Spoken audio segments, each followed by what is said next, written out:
안녕하세요. 경기도 광주에 살고 있는 올해로 드디어 앞자리에 사자를 단 40대 여성이에요. 마흔이 되어 보니 아직 창창할 나이이긴 하지만 그래도 여러 가지 생각이 들면서 모든 감정들이 이루 말할 것 없이 지나갔네요. 전 불우한 가정에서 자라서 남편을 만나 결혼을 했어요. 어려서부터 불우하게 자라서 그런지 뭐든 아끼고 싶고 악착같이 살았답니다. 내 집 마련을 이루고 싶어서 남편과 결혼을 했어도 늘 악착같이 아끼고 살았어요. 그래서 그런지 시댁에서도 독하다며 혀를 차기도 하였죠. 하지만 그럼에도 그땐 그게 제가 잘 살 수 있는 길이라고 생각했고 우리 가정이 평화로워지는 길이라고 생각했던 것 같아요. 예, 이거 네 신우가 너 입으라고 준 건데 입을래? 너 이거 주면 감지덕지지? 너 시집 잘 온 줄 알아. 이런 옷이 가당키나 하니? 옷 괜찮아요. 집에서 입는 옷도 많고. 그리고 이거 형님이 7년 입은 옷이잖아요. 어머님, 저도 눈은 있어요. 뭐? 네 시누이가 너 생각해서 이렇게 옷도 불려주고 했는데 어머님 저도 눈은 있어요? 뭐 가리냐? 그게 아니라 해질 만큼 입다가 물려주는 건 아니라는 거죠. 상식적으로 보통 멀쩡한 옷을 물려주지 누가 해진 옷을 물려주나요? 어머님, 제가 아무리 짠순이지만 그래도 보는 눈은 있네요. 그렇게 마음에 드시면 어머님이 입으시면 되겠네요. 어머머, 아주 시어머니 알기를 개똥으로 아는 것 같으니. 넌 그렇게 아낀다 하면서 또 꼴에 눈은 높나 보지? 지주제에 저런 옷 가당키나 한다고. 보면 꼭 꼴 같지 않은 것들이 저렇게 눈만 높다니까. 너 진짜 그러는 거 아니야. 어머님, 제가 돈을 아끼고 아끼는 건 맞는데요. 그래도 거지처럼 적선받는 건 아니거든요. 그렇게 대하지 좀 마세요. 제가 며느리니까 그냥 들어드리는 거지. 남들한테 이런 옷 입을래? 라고 물어보면 아마 엄청 욕하거나 손절하거나 할 거거든요. 웃기지 마. 이 옷이 뭐가 어떻다고? 주제에 눈은 높아가지고. 아, 됐다. 입기 싫으면 입지 마. 생각을 해줘도 저런다니까. 제가 짠순이인 걸 알아서 그런지 어머님이나 형님은 가끔 무례하게 본인들이 실컷 입다가 버릴 옷들을 저에게 주려고 하셨고 결혼 초반엔 그것조차 거절하는 것이 민망해서 얻어 입었지만 점점 아니라는 생각이 들더라고요. 그래서 그런지 시어머니와 시누이는 은근히 저를 멀리하며 왕따를 시키곤 하였지만 저에겐 그런 것을 신경 쓸 여유조차 없었어요. 아마 제가 돈이 많았다면 저런 무시를 당하지 않았을 텐데 라는 생각이 사로잡혀 더더욱 악착같이 돈을 벌려고 했었어요. 새벽에 우유 배달하고 애 어린이집 보내면 샌드위치 가게 아르바이트해. 저녁엔 빵집 청소까지. 몸이 10개라도 모자라. 게다가 틈틈이 이 밥 차려줘야 하지. 애기 밥 먹여야 하지. 아휴, 그래도 집 사려면 한 푼 두 푼 아껴서 살아야지. 너 그러다 병나. 좀 즐기며 살아. 남편이 못 버는 편도 아닌데 왜 그렇게 악재같이 사니? 어린이집 애들 엄마랑도 어울리고 좀 그래. 맨날 도훈이 혼자 왔다 갔다 하는 거 보면 보는 나도 좀 그럴 때가 있거든. 너무 돈돈 하지 마. 알잖아. 집 없는 서러움이 어떤 건지. 어렸을 때부터 무능한 부모님 때문에 가장처럼 살았고 이 집 저 집 옮겨 다니면서 진짜 서러움 많이 받았어. 우리 도훈이한테는 그런 서러움 절대 주지 않을 거야. 집만 계약하면 진짜 좀 편하게 살아야지. 그게 너 혼자만 아등바등 한다고 되는 일이 아니잖아. 신랑은 마음대로 써제끼는데 감당이나 되겠어? 널 위해서 하는 말이야. 알겠어. 나도 조금은 내려놓고 살아볼게. 그래도 이게 마음대로 되지가 않네. 맨날 아끼고만 살아서 그런지. 너무 없이 자라서 제가 이렇게 된 걸까요? 집 하나를 사기 위해 정말 악착같이 살았어요. 때 되면 옮겨 다니느라 힘들었고, 집주인 눈치에 가슴 졸인 날들도 많았거든요. 하지만 집은 저만 사고 싶은 건지 남편은 흥청망청 써대기 바빴답니다. 아니, 카드값이 왜 이렇게 많이 나왔어? 자기야, 이번 달에 술 너무 많이 마신 거 아니야? 자기도 직장 내 스트레스가 있겠지만 그래도 우리 이렇게 살다간 집은커녕 다음 전셋집도 못 구하겠다. 웬 리조트야? 엄청 돈 쓴 거 같은데? 남의 카드 내역을 왜 봐? 그리고 직장 생활하면서 이 정도 쓸 수도 있는 거지. 뭘 그렇게 사람을 닥달하냐? 너랑 있으면 숨 막혀. 얼마나 부자처럼 산다고 그렇게 돈을 아껴? 나가 봐라. 여자들이 얼마나 꾸미고 다니는지. 누군 꾸밀 줄 몰라? 하고 싶은 거 다 하고 살면 어쩌겠어. 우리 이번 달에만 들어갈 돈이 엄청나. 그러니까 아끼고 살자. 그놈의 아끼잔 말 좀 그만해. 난 펑펑 내가 번 돈 쓰면서 즐기고 살 거야. 너처럼 구질구질하게 안 살 거니? 그리 알아. 그럼 집은 언제 살래? 자기도 번듯한 집 한 채 마련하는 게 소원이고 꿈이라며. 그래놓고 이제 와서 나한테 이래? 집이야 네가 아끼는 것만으로도 충분히 살 수 있는 거 아니야? 그러니까 나 좀 닥달하지 마라. 나 스트레스 쌓이니까. 뭐 숨 쉴 구멍은 줘야 나도 숨을 쉬지. 그리고 남의 거 함부로 보지 마. 아무리 부부라도 남은 남이잖아. 조심 좀 해줘. 섭섭하다, 남이라니. 그리고 이 정도 얘기도 못하냐? 알겠어. 자기 스트레스가 많이 쌓인 것 같은데 나가서 바람 좀 쐬고 와. 남편과의 삶의 방향성이 참 다르더라고요. 저처럼 억세게 살라고 강요하는 건 아니었지만 그래도 가족이니 저와 같은 생각을 가지고 살았으면 좋겠다고 생각했어요. 하지만 남편은 본인의 벌이보다도 씀씀이가 큰 사람이었기에 잘 맞지 않았었죠. 그러던 중 시동생은 결혼할 여자라며 동서를 소개해 주었고 시어머니는 동서의 뒷배경을 보자 입이 찢어져라 좋아하셨어요. 자산 규모 몇백억 원대의 외동딸이라고 했고 시동생과는 운명 같은 사랑에 빠져 결혼까지 약속했다고 말을 하더라고요.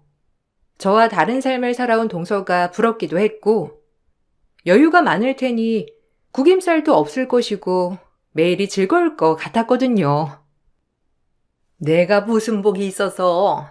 하영아, 내가 정말 좋은 시어머니가 될 터이니 우리 모녀처럼 잘 지내보자.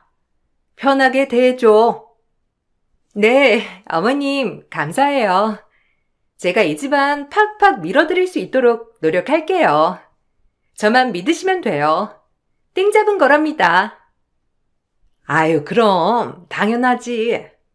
내가 며느리 복이 없다고 그렇게 울고불고 다녔는데 너 같은 애를 만나게 될 줄을 누가 알았니?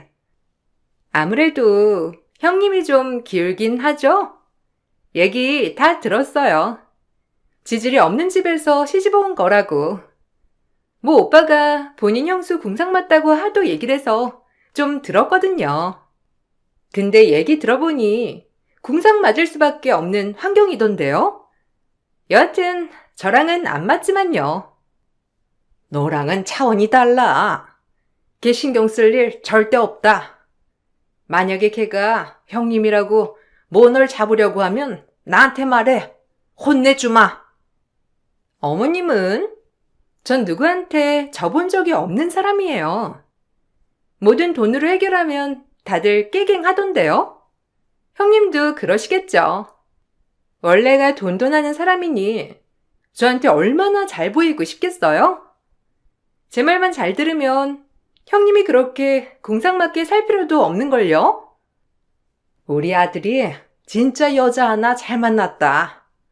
무슨 팔자길래 너 같은 애를 만났을까 싶어. 아, 나 돌침대 하나 있으면 좋을 것 같은데. 어머, 그래요? 제가 카드 드릴 테니까 이걸로 결제하고 침대 바꾸세요. 어차피 결혼 전에 어머님 선물 하나 해드리고 싶었는데 형님이 이런 것도 안 챙겨드렸나 보죠? 그래도 명색의 맏며느리인데 참 알만하네요. 아무리 돈이 중요하단지만. 내가 너 같은 며느리를 얻고 싶었던 거야. 내가 무슨 말을 하면 척척 얼마나 잘 알아듣니? 우리 잘 맞는 고부가 될 것 같아. 미리 와서 어머님과 담소를 나누는 동서될 사람이었는데 뒤에서 재용을 보는 어머님과 동서였어요. 첫 동서라서 정말 잘해주고 싶었고 형님 노릇은커녕 가족처럼 따뜻이 대해주려고 했던 제 마음은 산산조각이 나버리고 말았답니다. 어머님이 신명나게 재용을 보셔서 그런지 동서는 첫 만남부터 저를 업신여겼고 늘 본인 집안에 돈이 있다는 걸 과시하더라고요. 전 내세울 거라고는 성실한 마음가짐 하나와 열심히 사는 것밖에 없는지라 사실 동서 앞에만 서면 제가 작아지곤 하였어요. 그럼에도 당당한 척하느라 참 힘이 들었고 동서를 대하면 대할수록 인성 자체가 글러먹어서 그런지 이젠 무시하게 되었어요. 형님, 이거 저 안 신는 구두인데 형님이 가져가서 신으세요. 발 사이즈 저랑 똑같죠? 전 너무 많아서 안 신거든요. 아니, 괜찮아. 내가 구두 신는 성격도 아니고 생각해줘서 고마운데 동서가 신던지 다른 사람 줘도 될 것 같아. 참나, 뭘 이런 걸 가리고 그러냐? 넙죽 받을 것이지. 네가 이런 거 신을 수나 있겠어? 딱 봐도 비싼 브랜드 같은데. 형님이 몰라서 그러나 본데 저한테 이 명품 구두 쌓이고 쌓였어요. 이런 말 하긴 그렇지만 제가 물려받을 자산이 대략 추정 금액만 900억 정도 되거든요. 그냥 제가 줄 때 받으세요. 아, 정 안 신으면 당근에 올려서 파시던가요. 보면 형님 아르바이트도 많이 하는 것 같은데 이 구두 하나면 한 달 정도는 쉴 수 있을 텐데 뭘 그리 버팅기세요? 어서 받아요. 어차피 저 이거 형님이 안 받아주면 그냥 바로 버릴 거니까 부담 갖지 마시고 받아주세요. 이 구두 다시 팔아도 몇백이에요. 아니, 진짜 괜찮아. 뭐 동서가 이런 거 저런 거 생각해주는 줄 몰랐네. 어머님이나 드리던가 해. 난 진짜 필요 없으니까. 설마 뭐 기분 나쁘신 건 아니죠? 전 사람들 적선을 많이 해본 터라 이런 거 주면 다 좋아하던데. 형님은 의외네요. 제가 좀 이상한 구석이 있어. 없이 사는 주제에 고고해가지고 남이 준 건 저렇게 질색하더라. 꼬였지 아주. 그러게요. 없이 살면 그냥 고맙다고 넙죽 받으면 될 걸 가지고 사람 참 여러모로 기분 나쁘게 하네요. 기가 차서 말이 안 나오더라고요. 아무리 없이 살지만 이렇게 남한테 무시당할 정도였나 싶었고 내가 너무 악착 같은 모습만 보여주게 되니 시어머니 또한 얼씨구나 하면서 저를 무시하는 것 같았거든요. 너무 화가 나서 그 자리에서 소리를 냅다 질렀어요. 동서의 말 한마디 한마디가 저를 정말 무시하는 어조였기 때문에 이 일을 바로 잡아야 할 것 같은 생각이 들었기 때문이죠. 장난하니? 누굴 거지로 하나? 그 구두 너나 신어. 네가 900억이 있던 1000억이 있던 하나도 안 부럽거든? 네 눈엔 내가 아등바등 힘겹게 사는 것처럼 보여도 세상 사람 대부분이 나처럼 살아. 알아? 그러니까 동정하지 말란 말이야. 어이구, 너 진짜 이상하다. 뭐 그런 거 가지고 발끈하고 그래? 너 없이 사는 거 맞잖냐? 네 동서가 너 생각해줘서 구두 준 거구만. 뭘 그리 발끈을. 이래서 없이 사는 애랑 놀지 말라고 하는 게 성격도 이상해서 그러는 거야. 점점 이상하다니까. 어머님도 예전부터 자꾸 동서 앞에서 제 험담하시는데 그만 좀 하세요. 그렇게 따지면 이가 능력 없어서 이렇게 사는 거잖아요. 뭐라고? 너 지금 우리 아들 능력 없다고 그렇게 말하는 거냐? 아이고, 그래. 너 잘났다. 우리 아들 못나서 이렇게밖에 못 살게 해서 미안하네. 넌 잘나고 우리 아들은 못났다. 됐냐? 시건방진 것. 시애미를 아주 지아래로 보는 나쁜 것 같으니라고. 어머님, 걱정 마세요. 제가 있잖아요. 형님, 어떻게 어머님한테 그렇게 막 대들 수가 있죠? 진짜 쌍스럽고 무식하네요. 제 주변에 없는 사람들은 저에게 잘 보이려고 아등바등 애쓰는데 형님은 콧대만 높아가지고 그러니까 못 사는 거예요. 좀 없이 살면 바닥에 냅다 엎드릴 줄도 아셔야죠. 무슨 자존심이 밥 먹여준다고 편히 살 수 있는 길을 두고 자존심을 세워? 내버려 두어라. 지가 지 팔자 꼬개다는데 누가 말려? 너 어디 그렇게 자존심 세워봐라. 얼마나 잘 살 수 있나? 아직만 늘어서는. 본인들이 제 험담을 해놓고 오히려 저를 나쁜 사람으로 몰아가는 통에 정말 스트레스를 받았어요. 동서가 생긴 기쁨도 잠시, 저에겐 시집 식구가 하나 더 는 셈이었죠. 정신적으로 고되다 싶던 찰나에 남편은 외도를 하고 있었고, 그것도 저희 집 아파트 주차장에서 남편과 외도녀를 본 사람이 한둘이 아니더라고요. 남편에게 죽자 사자 따지자 돌아오는 대답은 처량했어요. 집에만 오면 돈돈거리는 와이프한테 여성으로서 매력이 있겠냐? 네가 자초한 거니까 그렇게 알아. 돈 아깝다고 꾸미길 하나, 화장을 하길 하나. 매일 그저 아르바이트 할 생각에 급급해가지고 마음대로 해.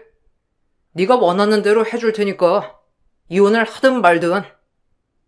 미안하다고 해도 모자랄 판에 지금 내 탓으로 돌리는 거니? 그래, 잘난 것도 없는 게 남 탓이라도 해야 속이 시원하겠지. 나 혼자 아등바등 집마련하려고 할 때 넌 그렇게 뒤에서 돈 쓰면서 살았던 게 여자 만나느라 그랬던 거구나. 네 주제를 알아야지. 네 월급으로 여자가 가당키나 하니? 그 여자도 알아? 네 월급 콕딱지만한 거? 아마 모르고 만나는 거 아닐까 싶은데. 제 말엔 남편은 발끈했는지 제 뺨을 날렸고, 저도 그날 발동이 걸려 남편의 뺨을 날리고 걷어차 버렸답니다. 제가 이렇게 나올 줄 몰랐다는 식으로 남편은 줄행랑을 치더라고요.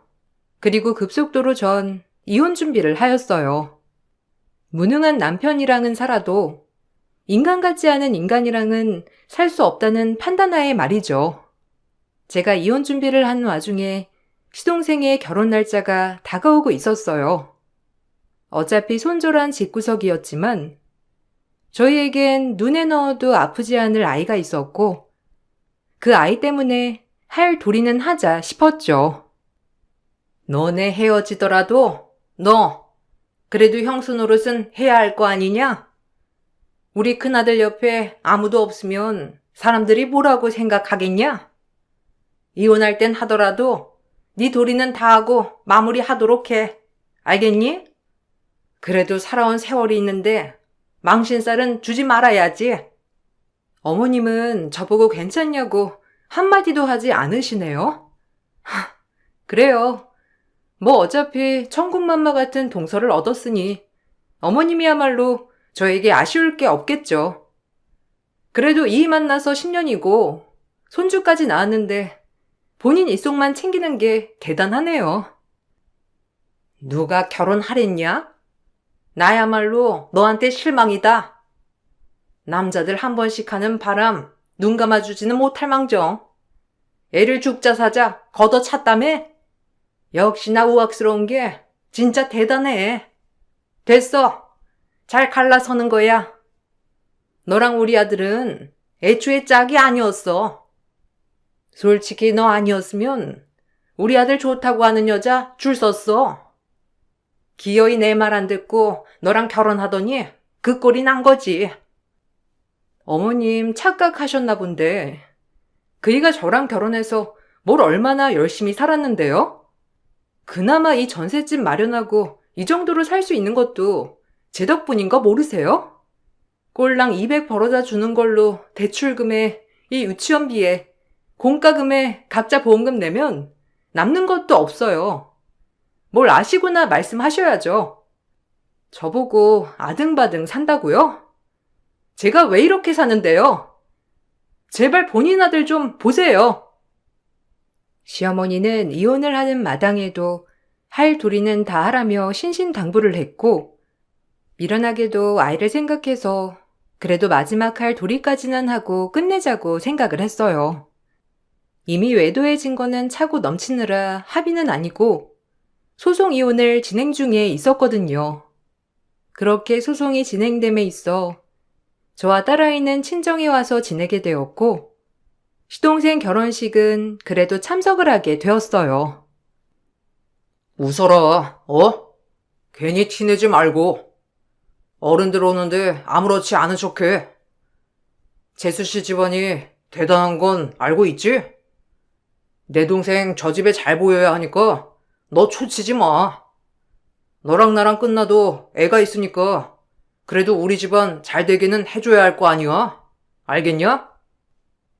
너나 잘해. 도윤이 생각해서 지금도 참고 있는 거니까. 그 면상 들이밀지 마. 진짜 역겨운 거 꾸역꾸역 참고 있거든. 어디 한번 혼자 잘 살아봐. 너 아마 악착 같으니까 애 하나는 잘 키울 거다. 근데 주제에 상간녀 소송까지 걸었어? 당연하지.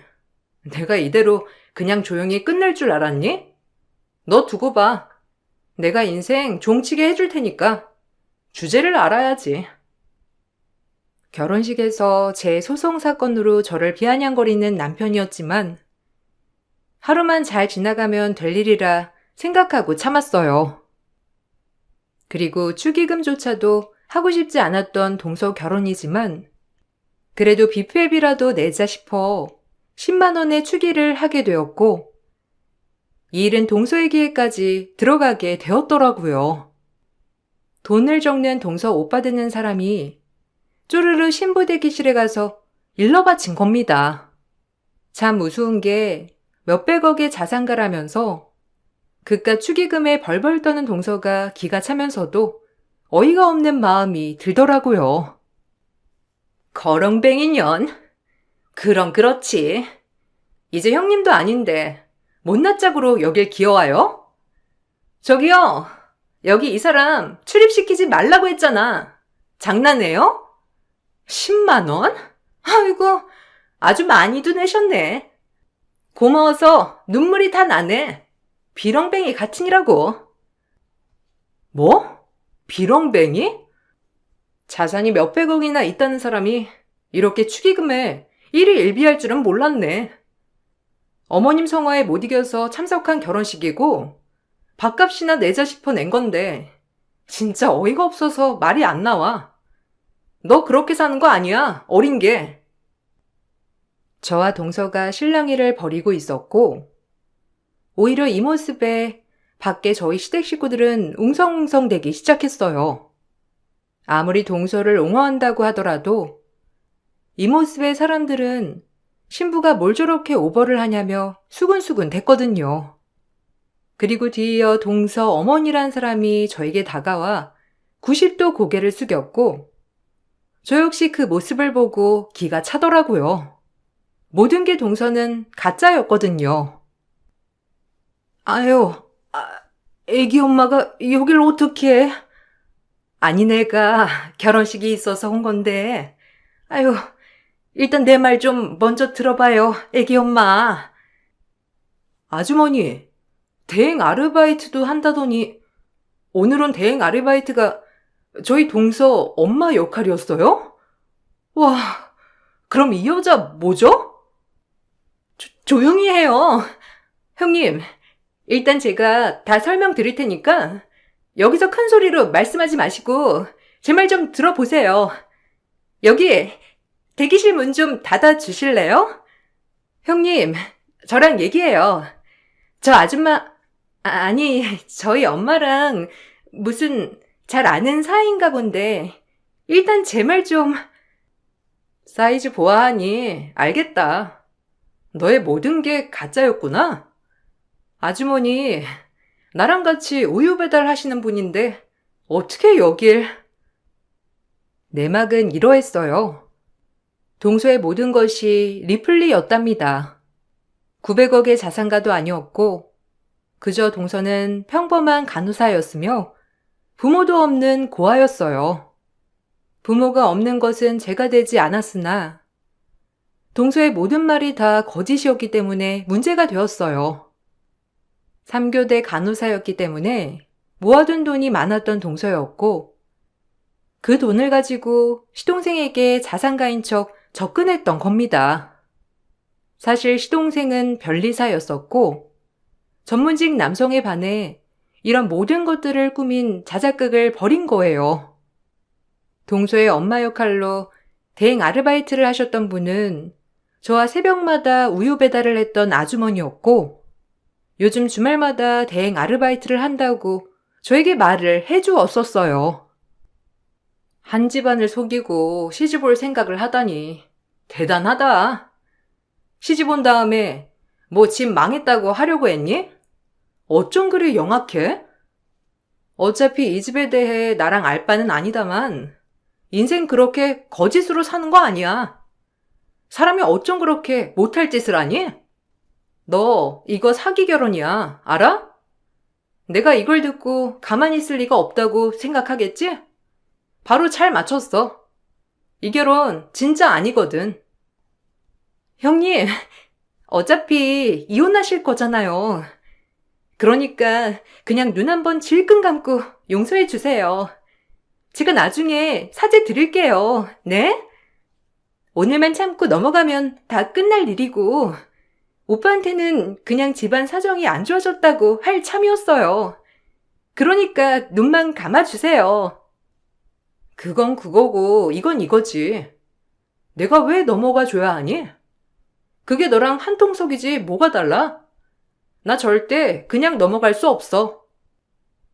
동서는 드레스를 입고 저에게 납작 엎드려 빌다시피 했지만 전 이번 일을 눈 감아줄 수 없었고 뒤이어 바로 이 모든 사실을 남편에게 오픈하였답니다.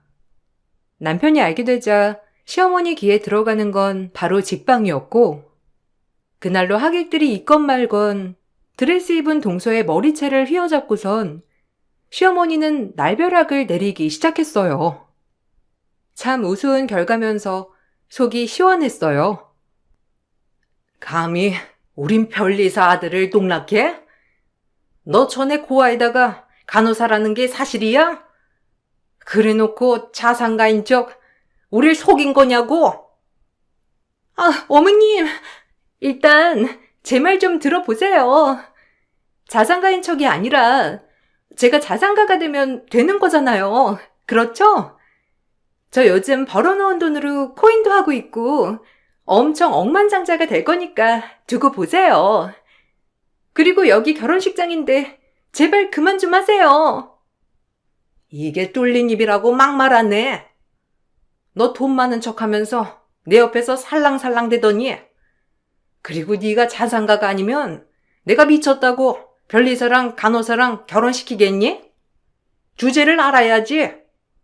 우리 아들 맞선 자리만 내놓으면 여자들이 줄을 섰는데. 꼴 좋네요, 둘이 아주.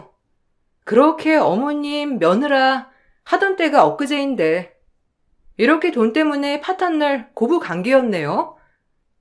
어머님 아들 중에 한 명은 이웃남에 한 명은 파혼남에 아주 잘도 돌아간다니까요. 이 꼴을 보니까 묵은 채증이 내려가네요. 전 둘이 그렇게 싸우는 모습을 보고 웃음이 터져 버렸어요. 얼마나 웃기던지. 그리고 딸에게 못 볼 꼴을 보여주는 것 같아 딸을 데리고 결혼식장을 빠져나왔답니다. 그리고 결국 시동생은 그 길로 파혼을 하였고, 같이 우유 배달하는 아주머니는 이젠 대행 아르바이트를 못하겠다며 절레절레 하시더라고요. 사실 대행 아르바이트를 하면서도 죄책감이 들었다고 하셨어요. 아유, 항상 하면서도 페이가 세니까 했는데 그때 그 난리 나고 다신 못하겠더라고요. 사실 속이는 거나 다름없잖아.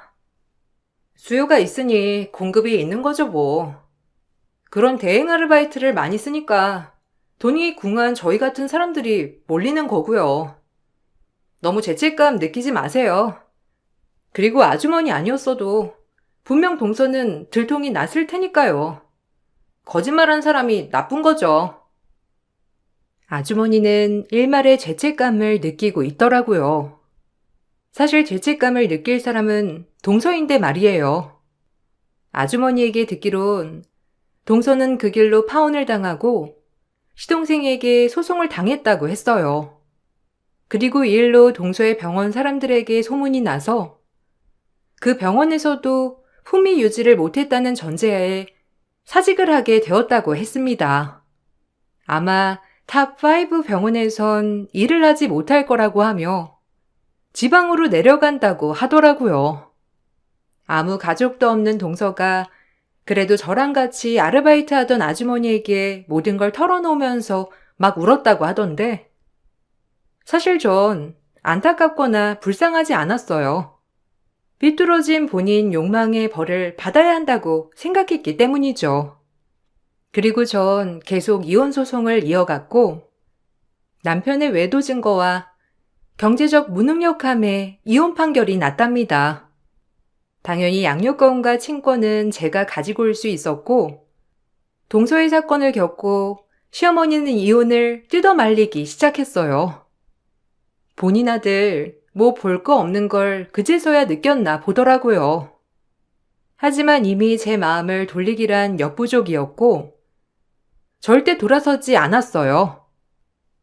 애 보고 참고 살아라. 나도 잠깐 눈이 돌아서 너한테 상처 준 것 같은데 그래도 애 보고 살아야지. 너네 포부잖니. 아니요. 어머님은 어차피 저 같은 악착 같은 며느리보다 돈 많은 며느리가 좋잖아요. 어머님 아들 그렇게 잘났으니 어디 한번 돈 많은 며느리랑 제가 시키세요. 저도 이제 어머님 아들 먹여 살리면서 고생하고 싶지 않네요. 혼자 벌어 혼자 쓰는 거 좋아하는 사람이니 저랑 이혼하면 날개를 달고 날아다니겠죠. 제가 빠져주면 천년만년 행복하게 사시면 되는 건데 왜 그러세요? 너같이 악바리 근성이 옆에 있어야 우리 아들도 뭐 사람 구실하고 살지. 미안하다. 내가 이렇게 빌게. 애 보고 참어. 아니요. 제가 왜 참고 사나요? 이제 저도 제 자신을 위해 살아가 보려고요. 어머님 아들도 본인만을 위해 사는데 저만 희생할 수 없잖아요? 저같이 악착 같은 며느리 치가 떨리실 테니 어머님도 이제 저를 놓아주세요. 앞으로 뵐 일이 없겠지만 뭐 건강하시고 잘 사시길 바랄게요. 끝나는 마당에 어머님한테 악담하면 저한테도 뭐가 남겠나요? 그럼 전 가볼게요. 자꾸 애를 보고 참으라는 어머님이 무슨 투성이인 것 같았어요. 이제 와서 부자 며느리도 없어지고 하니 현실이 보이는 어머님이었죠. 뼈 빠지게 아르바이트해서 한 푼 두 푼 모아 전세금을 마련한 것도 나고 남편 월급으로 모자라니 생활비에 보탬이 되고자 돈 벌어서 어머님 용돈도 드리고 가정을 꾸려나간 것도 저였으니 어머님은 이제야 아차 싶었던 거예요. 본인 아들이지만 경제적으로 무능하고 본인밖에 모르니 이제야 저를 붙잡아야겠다는 생각이 들었던 거였습니다. 예, 나를 보고 제발 네 말대로 우리 10년이다.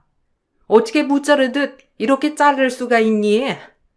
그래도 우리가 가족이었는데. 더 이상 엮이고 싶지 않아요.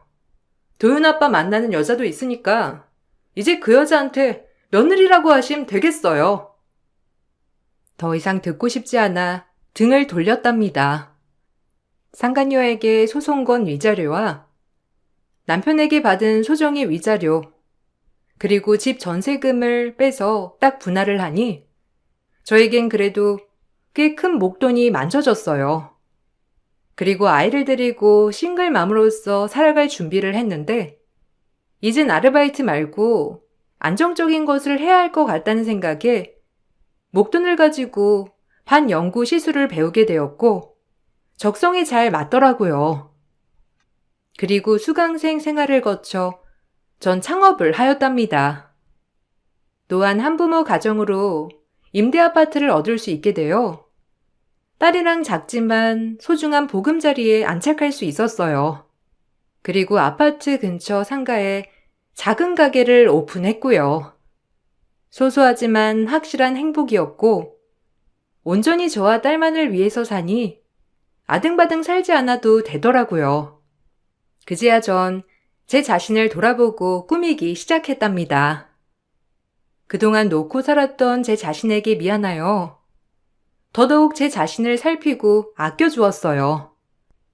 그리고 딸아이와 전 남편의 면접 때 딸아이를 데려다 주러 남편을 잠시 만났는데 남편은 저를 보고 놀란 얼굴을 보이더라고요. 너 왜 이렇게 달라졌냐? 몰라보겠다. 차도 사고 옷도 사 입고 얼굴도 좀 환해진 것 같고 이혼하니 좋은가 봐. 당연하지. 신경 쓸 시댁이 있어. 아님 남편이 있어. 나 자신을 위해 이렇게 행복하게 살 수 있는 길을 두고 내가 왜 그렇게 살았나 싶어. 당신이 노래를 불렀잖아. 나 좀 꾸미고 살라고. 이제 그렇게 살려고. 애들이러 이따 올 거니까 좋은 시간 보내. 나 그 여자랑 끝냈어. 너랑 이혼하고 얼마 안 가서. 우리 어디 가서 얘기 좀 하면서 그동안 못다 했던 이야기 좀 나눌까? 내가 왜? 미쳤다고 당신한테 시간을 투자해? 나 바쁜 몸이야. 도윤이한테 들었지? 가게 한다고. 그러니까 애나 잘 놀아줘. 들었긴 한데 사실 미안했어. 그러니까 우리 다시 한 번만 잘해보자. 그래도 우리 사이에 도윤이가 있잖아. 왜?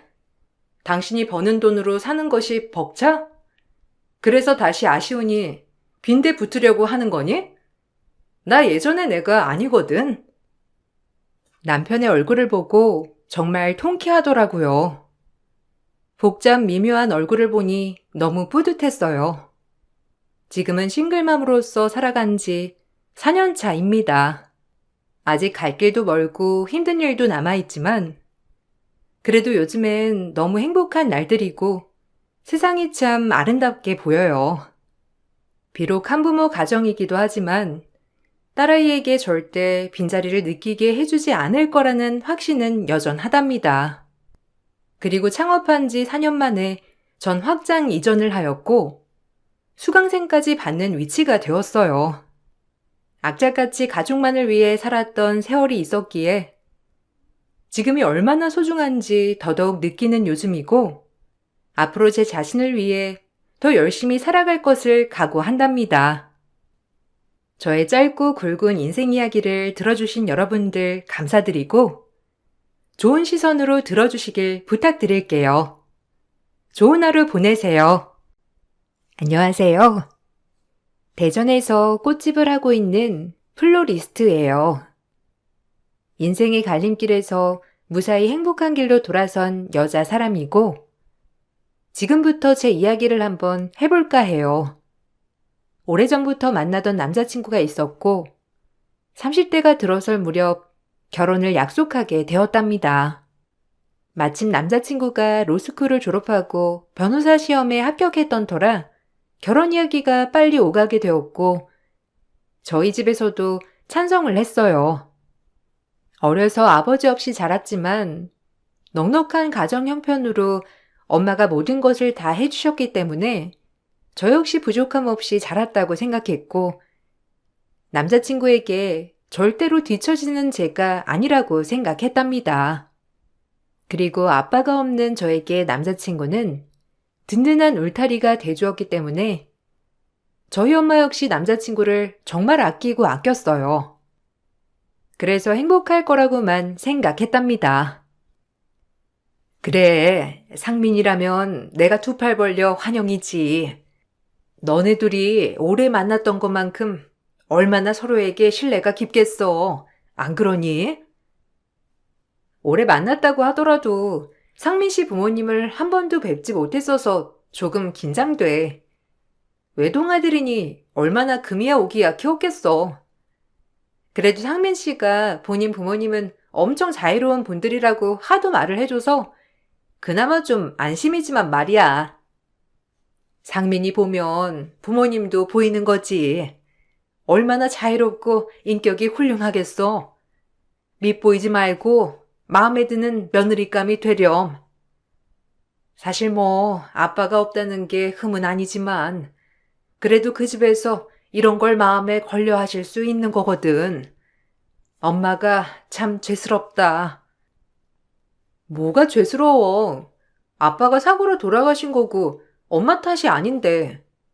그리고 엄마가 모든 걸 다 해줬잖아. 진짜 부족함 없이 컸어. 연애를 오래 해서 저희 엄마는 남자친구를 매우 좋아했어요.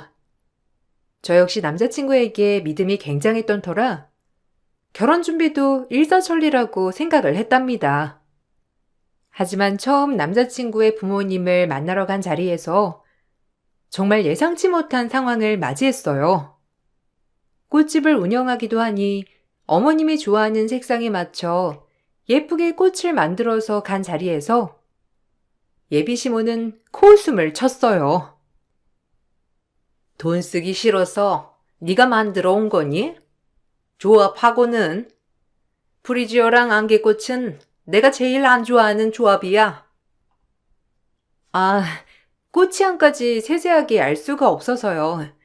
앞으로는 프리지어랑 안개꽃은 잘 기억해뒀다가 어머님한텐 안 쓸게요. 너희 엄마가 뭐 사업하시고 넌 꽃집 한다고? 돈은 좀 만지니? 내 친구 딸도 돌고 돌아 할 거 없어서 플로리스트 한다고 하던데 이게 시집가기 좋은 직업 같아 보여도 막상 할 거 없는 애들이 하는 직업인 것 같아 내가 마음이 좀 쓰이거든. 아, 엄마, 무슨 말을 그렇게 해? 성인은 조경과 나와서 진짜 식물도 좋아하고 꽃을 좋아해서 하는 거예요. 내가 말했잖아. 넌 가만히 있어. 요즘 사업이라고 해도 말만 번지르르 하지? 실상 파헤쳐 보면 뭐 별거 없는 집도 많더라고. 우리 집이 어떤 집인 줄 알지? 상민이가 너무 좋아하니까 내가 뭐 반대할 생각은 없다만 사실 의사니 변호사니 손자리가 많이 들어와. 아, 그런 말을 뭐하러 해? 성이 기분 안 좋아지게. 성이야, 그냥 우리 엄마가 하는 말은 좋은 말만 걸러 들어. 아, 뭐 어머님 입장에서 제가 많이 빠져 보인다고 하면 어쩔 수 없는 부분이지만 그래도 전 제 직업에 프라이드가 있고 저희 엄마 또한 사업하시면서 그냥 그런 대로 잘 사시거든요. 어머님은 전문직 며느리를 원하시나 본데 그럼 어쩔 수 없죠. 애초에 나 너 마음에 안 들어 하고 작정한 예비 시모와 굳이 얘기를 할 필요는 없다고 느꼈어요. 그 자리에서 어머님 마음에 드는 며느리를 맞아라 라는 식으로 얘기를 했고 예비 시모는 그 모습을 보고 더욱더 어이없어하며 저를 나무라더라고요. 어이구, 무슨 수억 원대 자산가라도 되는 양 말한다. 요즘에 자기 개성 살려 일하는 게 좋다곤 하지만 그래도 전문직에 비빌 수 있니? 얘 아빠도 변호사고 지금 로펌 하나 운영하고 있어. 근데 내가 이런 거 말도 못하겠어? 네가 빠지는 결혼이니 이런 얘기는 좀 들을 줄도 알아야지. 너 벌써부터 발끈하면 이 결혼 못한다. 우리 아들이랑 결혼하려고 했을 때 각오한 거 아니니? 솔직히 너 아버지도 없다며. 결혼식 하면 네 엄마 옆자리에 아무도 없이 홀로 떨렁 있을 텐데 그 꼴도 보기 그렇고 말이야. 아니요, 각오 안 했죠. 그저 예비 시어른들께 사랑받고 행복하게 가정을 꾸려나갈 줄 알았지. 이렇게 비교당할 줄 몰랐거든요. 그리고 아버지가 없는 건 제 아픔이기도 해요. 말씀 조심해 주세요. 솔직히 가는데 순서 없는 거 아닌가요? 저희 아빠가 그렇게 빨리 사고로 돌아가실 줄도 몰랐던 거고. 근데 그런 말을 아무렇지 않게 하시다니 저도 오늘 여러 번 충격받네요. 되바라진 것. 그러니 순진한 우리 아들을 꼬드겼나 보구나. 정도도 마음에 안 들면 이 결혼 파투네. 그럼 될 거 아니야? 네, 그래야겠네요. 정말 제가 굳이 왜 이런 결혼을 하려고 하면서 드라마에서나 나오는 일을 당해야 하는지 모르겠네요. 그럼 기호에 맞는 며느님 찾으세요. 최대한 예의를 지키려고 했으나 절 존중하지 않는 어른 앞에서는 예의를 차리고 싶지 않았고 그 자리를 박차고 나왔답니다. 자리를 박차고 나오자 남자친구는 절 따라오며 사정사정을 하였어요. 사실 남자친구만 보면 정말 하고 싶은 결혼이었지만 앞날이 그려지는 결혼에 주저하게 되었죠. 그런 저의 모습을 보고 남자친구는 자신감 넘치게 저를 설득하기 시작했어요. 미안해. 우리 엄마가 좀 심했지? 아빠랑 결혼할 때 엄마도 반대를 많이 당했었대. 원래 사람이 그런 게 있잖아. 본인이 당한 거 그대로 돌려주는. 집에 가서 내가 엄마한테 얘기할게. 그래도 그렇게 자리를 박차고 가면 내가 좀 당황스럽잖아. 어차피 더 얘기 나눠봤자 나만 질타하실 건데 내가 왜 그런 얘기를 다 듣고 있어야 돼? 자기 변호사에 뭐 집안 대단한 거 알겠어. 그래도 이렇게 상대방 집을 무시하면서 말씀하셔도 되는 건진 잘 모르겠다. 사실 어른이라 참았어야 맞는 건데 미안해. 근데 이런 결혼 나 도저히 못해. 우리 엄마 아시면 정말 당황하실 거고 나 역시 이런 결혼 절대 하고 싶지 않거든. 너희 어머니 귀에 안 들어가게 할게. 그리고 내가 오늘 엄마 어떻게 해서든지 설득시켜서 너 힘들게 하지 않을 거야. 우리가 어떻게 헤어져? 솔직히 이런 일로 헤어질 거는 상상도 못했어. 그러니까 나만 믿어줘. 앞으로 그랬던 것처럼. 남자친구는 그런 저를 설득하며 무조건 결혼을 하자고 했고 전 걸리는 게 예비 시모였기에 결혼을 고려해 보게 되었지만 본인의 엄마를 설득하는 남자친구를 보곤 믿을 만하다 싶어 다시 한번 믿어보기로 결정을 했어요. 예비 시모도 남자친구에게 얼마나 닥달을 당했는지 두 번째 만남에선 조금 점잖게 저를 대해주셨답니다.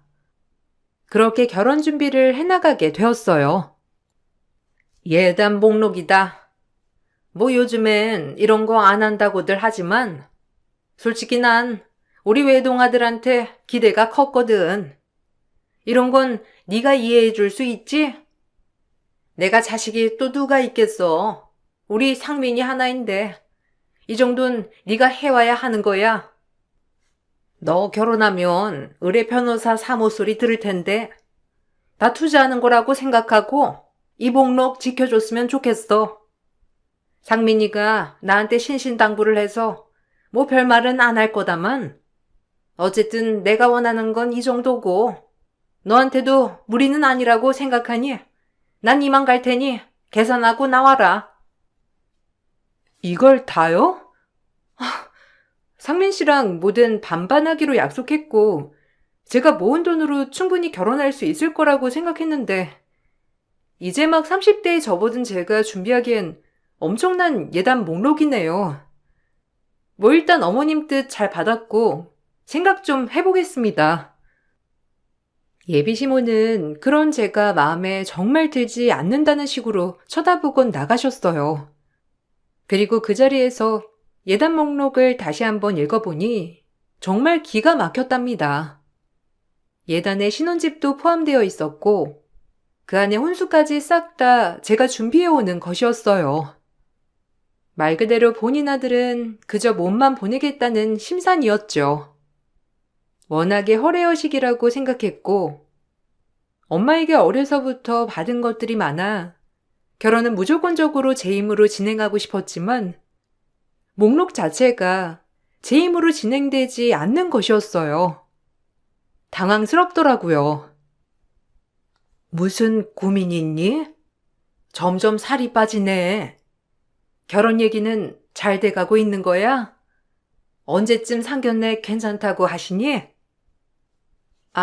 뭐 결혼 얘기는 잘 돼가고 있는데 그게 어머님이 좀 아무래도 외동아들이고 하니 바라시는 게 크더라고. 뭔데? 엄마한테 얘기해봐. 당연히 그럴 수 있지. 아들 그렇게 변호사 만들기 힘들었을 텐데 예단 목록 받았구나? 제 얼굴만 봐도 모든 걸 꿰뚫어보는 엄마였기 때문에 모든 걸 실토하였고 엄마는 그 예단 목록에 잠시 동안 말이 없으시다가 준비를 해주신다고 했어요. 하지만 다른 것도 아니고 신혼집마저 구해주신다는 엄마에게 너무 죄송해서 말이 안 나오더라고요. 에이, 됐어. 신혼집은 나랑 상민 씨랑 있는 돈에서 해결하기로 했으니까 너무 신경 쓰지 마. 요즘 대출도 잘 돼 있기도 하고 우리 힘으로 하고 싶었는데 엄마한테 이런 모습 보여버렸네. 진짜 괜찮으니까 신경 쓰지 마. 알겠지? 지금 받은 것도 충분해. 그래도 결혼의 첫 발을 내딛는 건데 난 우리 딸이 처음부터 밉보이는 거 싫다. 사실 이 정도면 결혼에 있어서 엄청 많이 해가는 거지만 그래도 우리 딸이 기죽는 꼴 나는 못 봐. 그러니까 그냥 엄마한테 맡기고 너 편하게 상민이랑 결혼 준비해. 아마 이거 목록대로만 다 해가면 네 시어머니 되실 분도 너 다르게 보실 거야. 네가 누구 딸인데 기가 죽어. 엄마도 하나밖에 없는 딸한테 다 해주고 싶은 마음이니까 걱정 마라. 알겠지? 오히려 해줄 수 있음에 정말 감사해. 해주고 싶어도 못 해주면 슬프잖아. 엄마, 진짜 고마워. 그리고 미안해. 염치 없이 그동안 계속 받기만 하고 결혼 준비까지 이렇게 신세질 줄은 몰랐네. 신세는 무슨. 아빠 없이 자라서 엄마가 오히려 더 미안하지. 여하튼 혼수 목록은 신경도 쓰지 마. 엄마가 알아서 해줄게. 정말 죄송스러웠지만 이번 한 번만 더 엄마에게 기대보기로 마음을 먹었어요. 그리고 엄마는 정성스레 남편의 회사 근처에 신혼집을 알아봐 주셨고 저 역시 혼수 준비에 박차를 가했답니다. 결혼식 날짜를 정해놓고 신혼집 입주까지 기다리는 동안 혼수 먼저 신혼집에 채워넣을 생각을 하고 있었던 저였는데 어머님이 혼수 먼저 본인 세컨드 하우스에 들여놓으라고 하더라고요. 네? 굳이요? 어차피 신혼집으로 배달될 혼수인데 그냥 그 날짜에 맞춰서 배달시킬게요. 굳이 먼저 가봤자 흠집만 날걸요? 내 말대로 하라니까. 옛말에 이런 말이 있어. 혼수 먼저 해놓으면 그 집이 그렇게 잘 풀리고 잘 산다더라. 내가 어른이니 내 말을 따르도록 해. 너 어른 말 들어서 나쁠 게 있는 줄 아니? 일단 내가 말한 대로 이 집으로 배송시키도록 해. 여기가 빈집이기도 하고 내 세컨드 하우스 같은 개념이거든. 나 진짜 우리 며느리랑 잘 지내고 싶다. 그러니까 이 정도는 들어줄 수 있겠지? 나도 상민 아빠랑 결혼할 때 이렇게 먼저 했었어. 근데 지금 봐라. 얼마나 잘 사니? 내 말 듣고 그렇게 하도록 해. 어른 말을 듣는 거야. 네, 어려울 건 없지만 일단 알겠어요. 주말에 그 집으로 배송해 놓을게요. 그럼 제가 가서 좀 봐야 하는 거 아닐까요? 내가 가서 보면 되지. 안전하게 천천히 옮기는지 아닌지 보면 되니까 너는 그냥 배송만 하고 마음 놓고 있어. 진짜 말이 안 되는 말을 하시는 어머님이었지만 옛말에 그런 말이 있다고 하니 저 역시 그런가 싶기도 하더라고요. 이자 비용을 전부 내주신다고 하는 어머님이었기 때문에 그러려니 하였어요. 그리고 어머님 말대로 혼수를 장만하여 어머님이 말한 장소에 배송을 보냈답니다. 원래가 조잘되는 스타일이 아니었기 때문에 남자친구에게도 굳이 물어보진 않았고요. 하지만 신혼집이 결정이 되었고 엄마가 손수 골라준 이 집이 정말 제 마음에 쏙 들었어요. 남자친구도 정말 마음에 든다며 저희 엄마에게 무한 감사를 표했고 계약을 하고 나서 바로 하나둘 제 짐을 옮겨두기 시작했답니다. 그런데 예비 시모는 뭐가 또 마음에 들지 않는 것인지 저에게 억지를 부리기 시작했고 그 모습에 정말 정이 뚝뚝 떨어지게 되더라고요. 34평? 너 뭔가 착각하나 본데? 지금 34평이 웬 말이야? 내 아들이 로펌 대표 아들인데 서민평수 웬 말이니? 네 짐이고 우리 아들 짐이고 다 빼고 파혼해라. 난 적어도 42평을 해올 줄 알았다. 변호사 사무되는 사람이 이 정도야? 어머님, 진짜 너무하시네요. 이게 작아요? 저희들 신혼집이고 상민 씨도 저도 마음에 들었으면 된 거죠. 그리고 이 지역에 34평이 얼만 줄이나 아세요? 진짜 저도 도저히 못 맞추겠네요. 42평은 못하니까 억지 부리지 않으셨으면 좋겠어요. 뭐? 그럼 파혼해야지. 어차피 결혼 날짜도 남았겠다. 못할 게 뭐냐? 난 구질구질한 며느리 필요 없으니 당장 파혼해. 어디 34평에 다리라도 뻗고 짜겠냐? 우리를 뭘로 알고 이런 서민평수를 해와? 적어도 둘이 살 거면 42평 정도는 돼야지. 그래요? 어머님이 그렇게 파혼을 원하시면 저도 못하겠네요. 아버님 로펌도 빼세요. 이제 계약 기간도 끝나가는데 제 빌딩에서 나가주시죠. 어차피 그 건물에 그 층수 들어오고 싶다고 하는 사람도 줄 섰으니 나가주시면 되겠네요. 또 혼수로 준비한 가구나 가전은 다시 이 집으로 그대로 배송해줘야 할 거예요. 안 그러면 가만 안 있을 거니까 그리 알고요. 아니, 빌딩이라니? 그 건물이 네 거라도 된다는 것처럼 말한다. 그게 얼마짜리 건물인데 네 거인 양 행세를 해? 내가 혼수로 34평 아파트에 왔는데 다리 뻗고 자겠냐며 파혼에 친 시모였고 제가 제 빌딩에서 예비시부의 로펌을 빼라고 하니 예비시모 얼굴이 허옇게 질려서 풀썩 쓰러지고 말았어요. 그리고 끝까지 믿을 수 없다는 듯이 저보고 거짓말 치지 말라고 하시더라고요. 믿고 싶어 하지 않는 그 얼굴을 보니 저도 모르게 웃음이 나왔고 모든 것을 끝내야겠다고 생각하니 마음이 편해지기 시작했답니다. 역시 뭐니 해도 사람은 짝이 있는 것이고 억지로 있는다고 해서 맺어지는 게 아니라고 생각했어요. 굳이 이런 가시밭길을 가야 하나 싶은 생각이 마구 들면서 이 결혼 준비를 끝내야겠다고도 생각이 들어버린 것이었죠. 몰랐나 본데 그 건물 제 거예요. 저희 돌아가신 아빠가 남겨주신 유일한 제 상속 재산이죠. 뭐 엄마도 사업하시는 분이니 어려움 없으시고 저 역시 건물 하나 있으니 굳이 어렵지 않게 살았지만 그래도 아직은 엄마가 계속 관리하고 계시는 건물이긴 하거든요. 그 건물에 상민 씨 아버님 로펌이 들어간 거 모르셨어요? 아, 저랑 상민 씨랑 어떻게 연애를 하게 됐는지 모르나 본데 제가 그 건물 들락날락거릴 때 상민 씨가 아버님 심부름을 많이 오게 되었고 거기서 맞닥뜨려서 인연이 시작된 거예요. 뭘 아시고 들이대셔야지. 굳이 건물이 제 거라고 말할 필요가 없고 결혼하면 천천히 얘기하려 했는데 도저히 어머님같이 욕심 많은 분을 제 시어머니로 모시고 싶지 않네요. 저희 인연은 여기까지인 것 같아요. 혼수나 돌려주세요. 아니, 그 건물이 네 거란 말이야?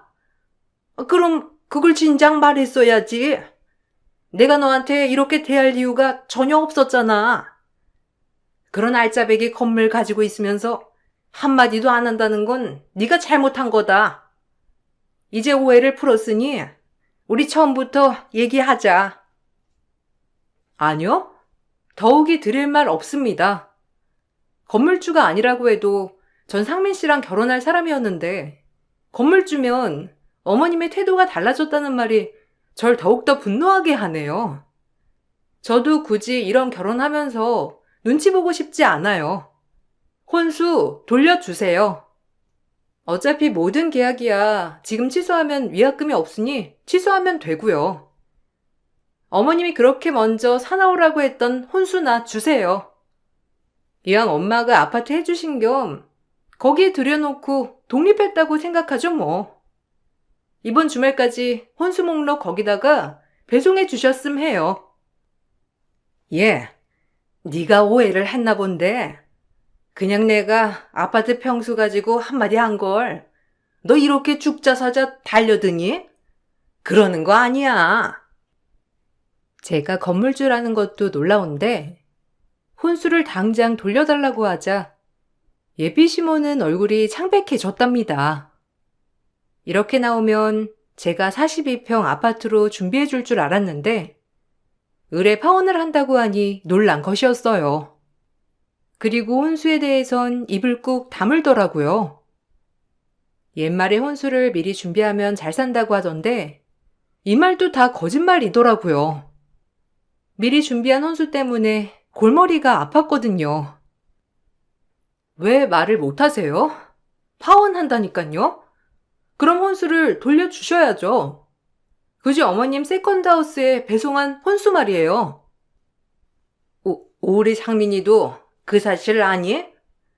아니 일단 진정하고 파혼이 애들 장난도 아니고 그냥 지평수만 좀 들려달라는 건데 뭘 그리 쌍심지를 켜냐? 천천히 물 좀 마시면서 얘기하자. 나도 흥분해서 말이 헛나오긴 한 것 같아서 그래. 아니요, 이 결혼 못해요. 제가 빌딩주라고 하니 마음이 달라지셨나 보죠? 그러니 욕심부릴 걸 부려야죠. 됐고 혼수 얼른 주셨음 해요. 어차피 상민 씨도 알게 될 터이니 상민 씨 통해서 혼수를 받던지 할 테니까 그리 아세요. 그럼 나가주시길 바래요. 일단 상민이한텐 아무 말도 하지 마. 내가 너한테 혼수 배송해 주기로 한 날짜까지 해줄 거니까 그냥 기다리라고. 그게 배송업체랑 말도 해봐야 하고 글쎄 기다리면 다 알아서 해준다니까. 그리고 파혼이 사실화된 것도 아닌데 왜 그러니? 결혼도 깨진 마당에 제가 왜 그 날짜를 기다려야 하죠? 이사 비용을 정 못 내겠으면 제가 낼 테니까 당장 돌려주세요. 그리고 착각하셨나 본데 파혼 맞아요. 어머님이 파혼하라면서요. 알겠다고요. 저도 이 결혼 안 하겠으니 돌려달라고요. 일단 상민이한텐 천천히 얘기하자. 너랑 나랑 오해가 있으니까 오해도 좀 풀어보고 그렇게 단언하지 말고. 단언이라뇨? 어머님 입에서 나온 말인데요. 그리고 상민 씨한테 말을 해야 될 것 같네요. 이 중대사항을 본인이 알아야죠. 제 말에 계속해서 말을 돌리는 예비 시모였고, 굳이 이 사실을 남자친구에게 말하지 말라고 하더라고요. 그 점이 참 이상했답니다.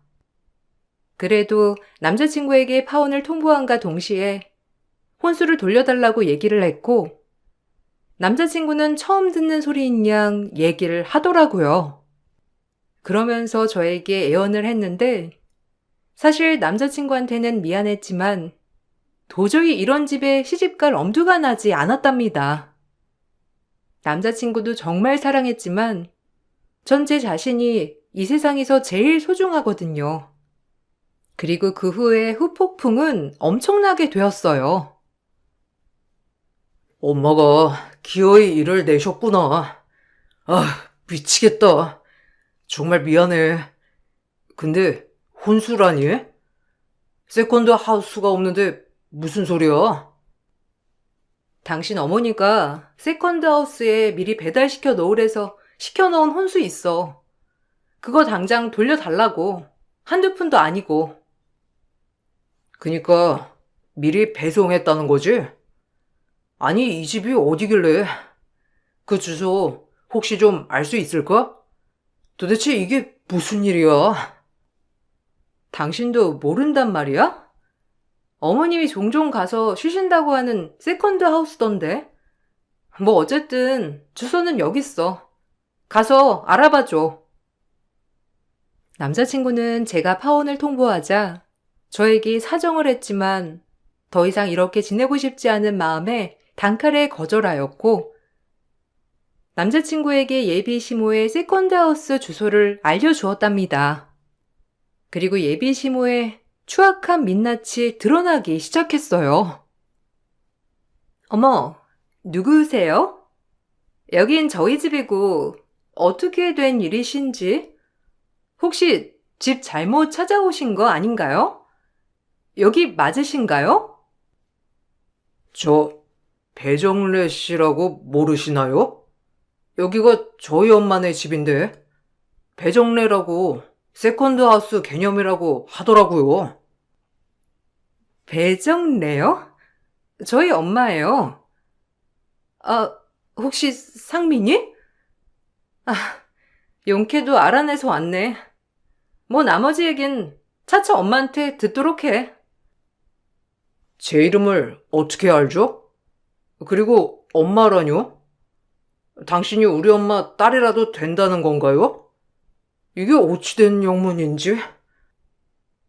알고 보니 제 혼수를 다른 사람들이 쓰고 있었고, 그 사람들은 다름 아닌 예비 시모에 숨겨진 딸이었답니다.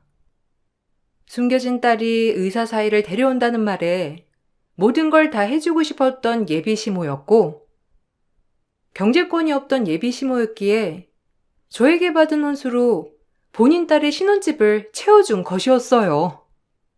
본인이 다 해준 것처럼 연기를 하면서 말이죠. 그동안 숨겨진 딸은 예비 신모의 잘하는 부부의 딸로 양자 입양이 돼서 살고 있었더라고요. 뒤에서 예비 시모는 그 부부와 딸에게 한 푼씩 지원을 해줬었고요. 그리고 뒤이어 저희 결혼 날짜가 다가올 때쯤 숨겨진 딸과 사이는 외국으로 공부를 하러 간다고 했고, 그때 이 혼수들을 다시 제 신혼집으로 가져다 놓을 속셈이었던 겁니다. 정말 기가 막히고 코가 막히는 이 현실에 입이 떡 벌어졌고, 더 충격을 받은 건 남자친구와 그의 아버지였어요. 평생 숨겨진 딸이 있었다는 걸 모르는 남자친구였기에 더욱더 이 사실을 받아들이기 어려워했고, 그 모습이 안쓰러웠지만 그럼에도 예비 시모의 뻔뻔한 태도에 정말 화가 나는 건 어쩔 수가 없었답니다. 그동안 딸이 있으면서 숨기고 살았던 거야? 아니, 어떡해? 나랑 아빠한테 그걸 감쪽같이 숨길 수가 있어요? 첫 번째 남편이 죽고 딸마저 있다고 하면 가뜩이나 반대한 네 할머니가 나랑 네 아빠랑 결혼시켰겠니? 어쩔 수가 없었어. 네 아빠랑 결혼하려고 나도 이 약물고 숨긴 거였다. 그 덕에 너도 태어났잖니. 다 네 할머니 때문에 이렇게 된 거라고. 그래도 그렇지.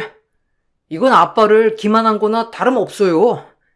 어떻게 애를 숨기고, 저 이 사실 절대 못 숨겨요. 그리고 당장 성희한테 가서 사과하세요. 엄마 과거는 그러면서 성희한테 아빠가 없다고 하고, 신혼집 더 큰 걸 해오라고 하는 게 말이 되나요? 성희가 저 안 받아주면 저도 제 자신을 어떻게 할지 모르니까 엄마가 다 돌려놓으라고요. 그래야 할 거예요. 그래. 나도 성희가 건물주인 걸 알았으면 이렇게까지 안 했을 거야. 아휴, 어쩐다니. 건물주를 놓치게 돼서. 그리고 우리 딸도 나 때문에 불행하게 살았는데 내가 엄마로서 그런 것도 못 해주냐? 의사 사이 데려왔는데 그래도 뭐라도 해야 할 거 아니야. 어차피 그 혼수는 그대로 성이 돌려주려고 했다. 이게 뭐가 문제야? 걔만 입 다물면 끝날 일을 너도 그만해. 지금 그게 문제인가요? 건물주면 어떻고 아니면 어떤데? 와, 진짜 엄마 내가 아는 엄마 맞아? 진짜 속물이다, 속물. 그리고 이게 지금 쉬쉬한다고 될 문제예요? 지금 엄마가 무슨 짓을 저질렀는지 아시냐고요? 어쩜 그렇게 뻔뻔할 수가 있어요? 내가 나조차고 이래? 이게 다 너 위해서 그러는 걸 넌 모르냔 말이야? 이 엄마 마음을 어떻게 그렇게 왜곡해? 나 때문이라고 핑계 대지 마요. 다 엄마 욕심이고 허세요. 내가 행복하다는데 그걸 왜 자꾸 엄마가 망쳐놓냐고. 남자친구는 본인 엄마에게 절레절레 혀를 찼고, 뒤이어 남자친구의 어머니는 저에게 사과를 하고 싶다고 연락이 왔답니다. 하지만 어차피 구구절절 마음에 없는 소리를 할 게 뻔하니 별로 듣고 싶지 않았어요. 제 혼수를 이미 남이 썼다는 사실에 분노와 함께 저에게 그동안 직살나게 한 모욕까지 더욱더 분노가 되어 돌아왔죠. 전 그 길로 남자친구의 아버지를 찾아가 이 모든 사실을 폭로했답니다. 남자친구가 본인이 본인 아빠에게 얘기할 거라고 했지만 사실 그래도 본인 어머니이기 때문에 쉽게 할 수 없을 것 같은 생각이 들었거든요. 남자친구의 아버지는 이 사실을 알고 본인 와이프에게 이혼소장을 보냈더라고요. 엄청난 분노가 밀려왔겠지만 변호사답게 말로 하지 않고 모든 걸 일사천리로 끝내려고 하는 남자친구의 아버지였어요. 이제야 속이 시원하니? 네가 건물주라고만 했어도 내가 너한테 그럴 일은 없었을 텐데 한 가정 파탄 내고 속 시원해? 네, 속이 시원하네요. 끝까지 아빠 없는 애라고 손가락질하고 제 혼수는 뒤로 빼돌리면서 신혼집이랑 모든 걸 다 해오라는 어머님과 연이 안 닿아서 시원하고요. 그리고 본인 과거는 생각 못하고 그렇게 나서다가 이혼소장 받은 어머님을 보니 또 속이 시원하네요. 상민 씨와의 인연은 안타깝지만 솔직히 제가 이렇게까지 굽히고 살아갈 필요는 없다고 생각합니다. 어머님도 많이 느끼셨길 바래요. 어머님이 상민 씨 할머님께 얼마나 당했는지 저야 알 길이 없지만 그걸 똑같이 하려고 작정한 사람처럼 하신 것 후회하셨길 바래요. 그리고 혼수 비용은 그대로 돌려주셔야 할 거예요. 안 그러면 저도 안 참을 거니까요. 피도 눈물도 없는 것 독해가지고 어떻게 한 사람의 인생을 이렇게 파탄을 내? 네가 인간이니? 너 내가 가만 안 둬. 역시나 반성은 안 하는군요. 어머님 때문에 상처받았을 상민 씨 아버님, 그리고 상민 씨, 또 숨겨진 따님의 마음은 한 번도 헤아려 보시지 않았나요? 어쩜 뼛속까지 어머님만 아실 수 있죠? 모든 걸 원상태로 돌려놓으시고 혼수 또한 주세요. 건물주가 왜 이렇게 혼수에 집착을 해? 그거 그냥 나 줬다고 생각해라. 너 돈도 많다며. 근데 뭘 그렇게 집착을 해? 제가 어려운 사람을 돕는 한이 있어도 어머님한테 그건 못 드리겠네요. 절도죄로 신고당하고 싶지 않으면 당장 돌려줘요. 남자친구의 어머니는 제 앞에서 망연자실한 얼굴로 눈물을 뚝뚝 흘렸고 결국 이혼을 당했답니다. 그동안 경제권이 없어서 위자료 또한 주지 못하는 형편이라고 했는데 다행히 남자친구의 아버지가 위자료는 안 받고 깨끗이 이혼을 해달라고 했더라고요. 그래도 그동안에 산 세월과 아들이 있었기 때문에 남자친구의 아버님이 다 떠안고 가신 것 같은 마음이 들었어요. 위자료를 받지 않는 대신 예비 시모에게 남자친구의 아버지는 재산 분할도 전혀 해주지 않았고 그 나이에 예비 시모는 오갈 데가 없어졌어요. 결국 예비 시모는 이혼을 당했고 결국에 본인에게 돌아오는 건 아무것도 없었답니다. 그리고 제가 미리 준비한 혼수를 저에게 배송을 시켜줘야 했고 예비 시모의 딸은 이 일을 알고 기겁을 했다고 했어요. 자기 엄마가 해준 줄 알았던 혼수가 알고 보니 이부 동생의 부인 될 사람이 미리 해온 혼수였으니 오죽했을까 싶었거든요. 예비 시모의 모든 욕심으로 인해 몇 명이 피해를 보게 되었고 이 일로 예비 시모의 딸은 예비 시모에게 더 이상 연락을 하지 말라고 했다고 했어요.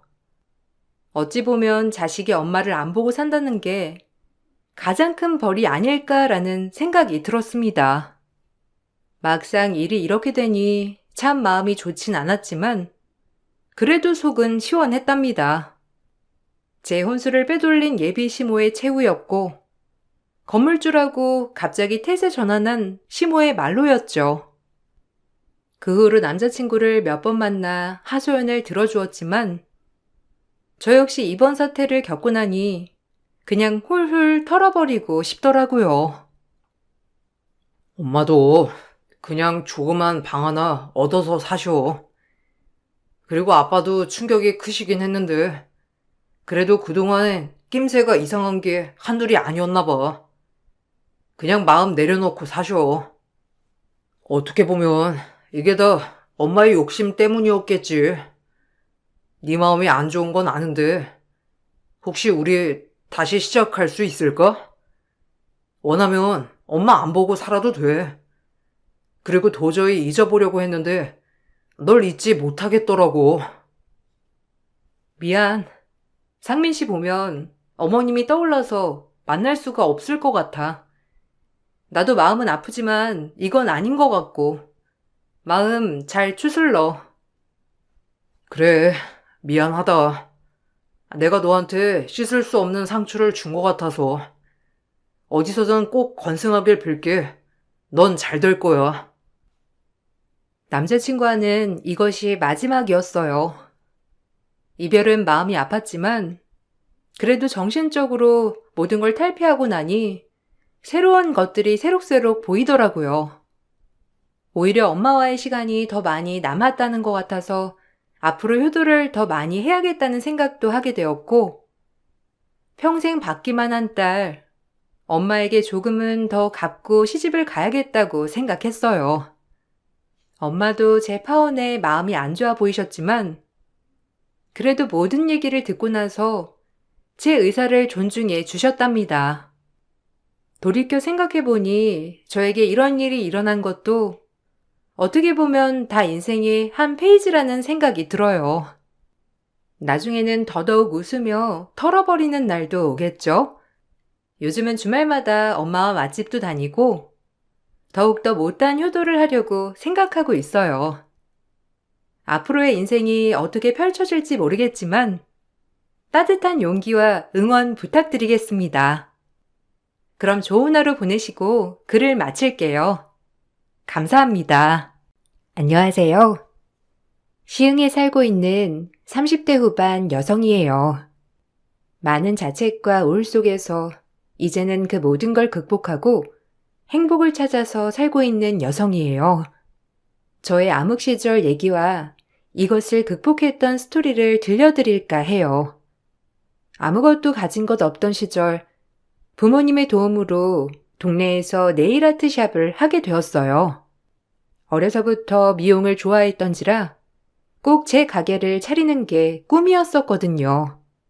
그럭저럭 혼자서 버는 것 치고는 벌이가 괜찮았던 때쯤 한 남성을 소개받게 되었고 연애 후 결혼까지 약속했답니다. 하지만 아무것도 가진 것 없는 남편을 친정에서는 걱정을 하시며 저에게 한 번 더 생각해보라고 하셨어요. 제가 외동딸이기도 했고 부모님은 안정적인 직업을 가진 남자와 결혼하여 평범하게 살았으면 하셨던 바람이 있으셨죠. 너 결혼이 장난인 줄 아니? 아무리 그래도 그렇지. 공장에서 일을 하더라도 정규직 남자를 만나야 하는 거야. 근데 허구한 날 일도 잘 안 나가고 술도 그렇게 좋아한다며. 그건 아닌 것 같다. 내 딸이 그런 남자 만나서 결혼하는 건 아닌 것 같아. 결혼하면 달라지겠지. 그리고 이 남자랑 나 서로 사랑해요. 엄마도 아무것도 없는 아빠 만나서 결혼한 거잖아. 그거랑 이거랑 같아? 니네 아빠는 가난했지만 뭐든 열심히였고 네 남자친구는 노력 같은 건 하지 않는 것 같으니까 그렇지. 엄마가 잘못 본 거야. 좀 뺀질거리는 것 같아도 얼마나 성품이 괜찮은 남자인데 다시 한번 좋은 시선으로 받아줘요. 그렇게 해야 좋다면야 반대는 안 하지만 엄마가 얘기할 수 있는 부분만 얘기하는 거야. 뭐 네 인생인데 어쩌겠어. 어른들이 말리는 데는 이유가 있었지만 죽자 사자 저를 좋다고 하는 남편이 저도 너무 좋더라고요. 그렇게 결혼을 하게 됐고 제가 드세서인지 제 벌이로만 생활을 하는 기간이 계속되었답니다. 이게 지속이 되니 힘들긴 하더라고요. 하지만 친정 부모님한텐 절대 기댈 수가 없었고 결혼 후 오히려 친정 부모님들은 남편을 잘 받아들여 사이 대접을 톡톡히 해주시곤 하였어요. 그런 모습을 볼 때마다 마음이 안 좋았지만 절대적으로 친정 부모님에게 제 생활을 보여드릴 순 없었죠.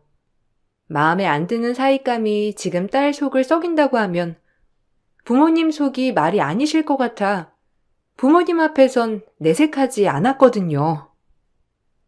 아이고, 김서방, 요즘 쉬고 있다며? 그래, 사람이 쉬어가면서 일해야지. 얼마나 힘들 거야. 나도 그 마음 다 아네. 네, 뭐, 그렇죠. 경기가 안 좋아서 회사 취직도 어렵고, 뭐 그래도 제가 누굽니까? 걱정 마세요. 보란 듯이 성공할 거니까. 그래, 자네는 뭐든 잘 될 거야. 우리 손녀 하영이도 그렇고 우리 딸도 옆에서 많이 응원해 주니까 자네 기죽지 말고 열심히 해. 제가 설마 두 여자 하나 못 먹여 살릴까 봐요? 장모님은 그냥 저희 집 일에 관여 안 하시면 되니까 염려 마세요. 무슨 말을 그렇게 해. 엄마가 그냥 격려차 한마디 하신 건데 응원해 주시는 분한테 너무 삐딱선 타는 거 아니야? 아니야. 그럴 수도 있는 거지 뭐. 김서방 이것도 먹어보고 저것도 먹어봐. 내가 자네가 좋아한다고 해서 준비한 거야. 괜히 엄마는 제 앞이라고 사이 기세어주는 말을 하였고 그 말이 본심이 아닌 것을 다 알았어요. 이렇게라도 하면 남편이 미안해서 저에게 더 잘해주지 않을까, 정신 차리지 않을까 하는 마음이 들까봐 일부러 칭찬을 하신 엄마였거든요. 뻔히 제가 어떻게 사는지 다 보이실 텐데 애써 아무렇지 않은 척하며 엄마에겐 내색하지 않는 결혼 생활이었답니다. 하영이 어린이집 등원 왜 늦었어? 선생님 연락 왔잖아. 나 오늘 가게 나가니까 일찍 등원시켜 달라고 했지? 남자 체면이 있지. 그리고 그깟 어린이집 좀 늦으면 어떻다고 이 난리야? 그런 게 싫으면 네가 직접 등원시켜. 가뜩이나 일도 안 풀려서 짜증나 죽겠구먼. 네가 이렇게 나를 안달복달하니까 내가 일이 안 풀리는 거야. 원래 그런 거거든. 말이니 방귀니? 집에 있으면 그래도 애한테 좀 신경 써줘야 하는 거 아니야? 진짜 너무한다. 어제는 나 가게 때문에 늦게 끝나니까 하영이 저녁 좀 챙겨 먹이라고 했더니 짜파게티 하나 딸랑 끓여주고 알아서 먹으라고 했다며? 집에서 있으면 좀 이런 거라도 제대로 해야 하는 거 아니야? 내가 언제 당신한테 돈 얘기한 적 있어? 진짜 너무하다. 본인밖에 모르지? 내게 꺾어놓고 네가 할 소리야? 솔직히 내가 왜 안 되는 건데? 이게 다 네가 드세서 내가 안 되는 거라고? 미용하는 애를 만나질 말았어야 했어. 취직도 안 되고 마음에 드는 회사도 없고 죽겠네 진짜. 나도 집에만 있기 싫으니까 잔소리 좀 그만해. 엄마가 처음 말했던 것처럼 남편은 가정적인 스타일도 아니었어요. 그럼에도 아이의 아빠기도 하고 제가 선택한 결혼이니 후회 없이 살 거라는 마음 하나로 버티게 된 과거였죠. 이런 마음으로 열심히 살아서일까요? 저에게 천군만마 같은 사람이 등장하게 되었고 그분은 남편의 친어머니였답니다. 사실 남편의 부모님은 남편이 어렸을 적 이혼을 하여 떨어져 살았었거든요. 한참을 친어머니 소식을 모르고 살다가 어느 날 우연한 계기로 연락이 닿았고 곧이어 남편의 친어머니를 만나게 된 거랍니다. 아이고, 성찬아.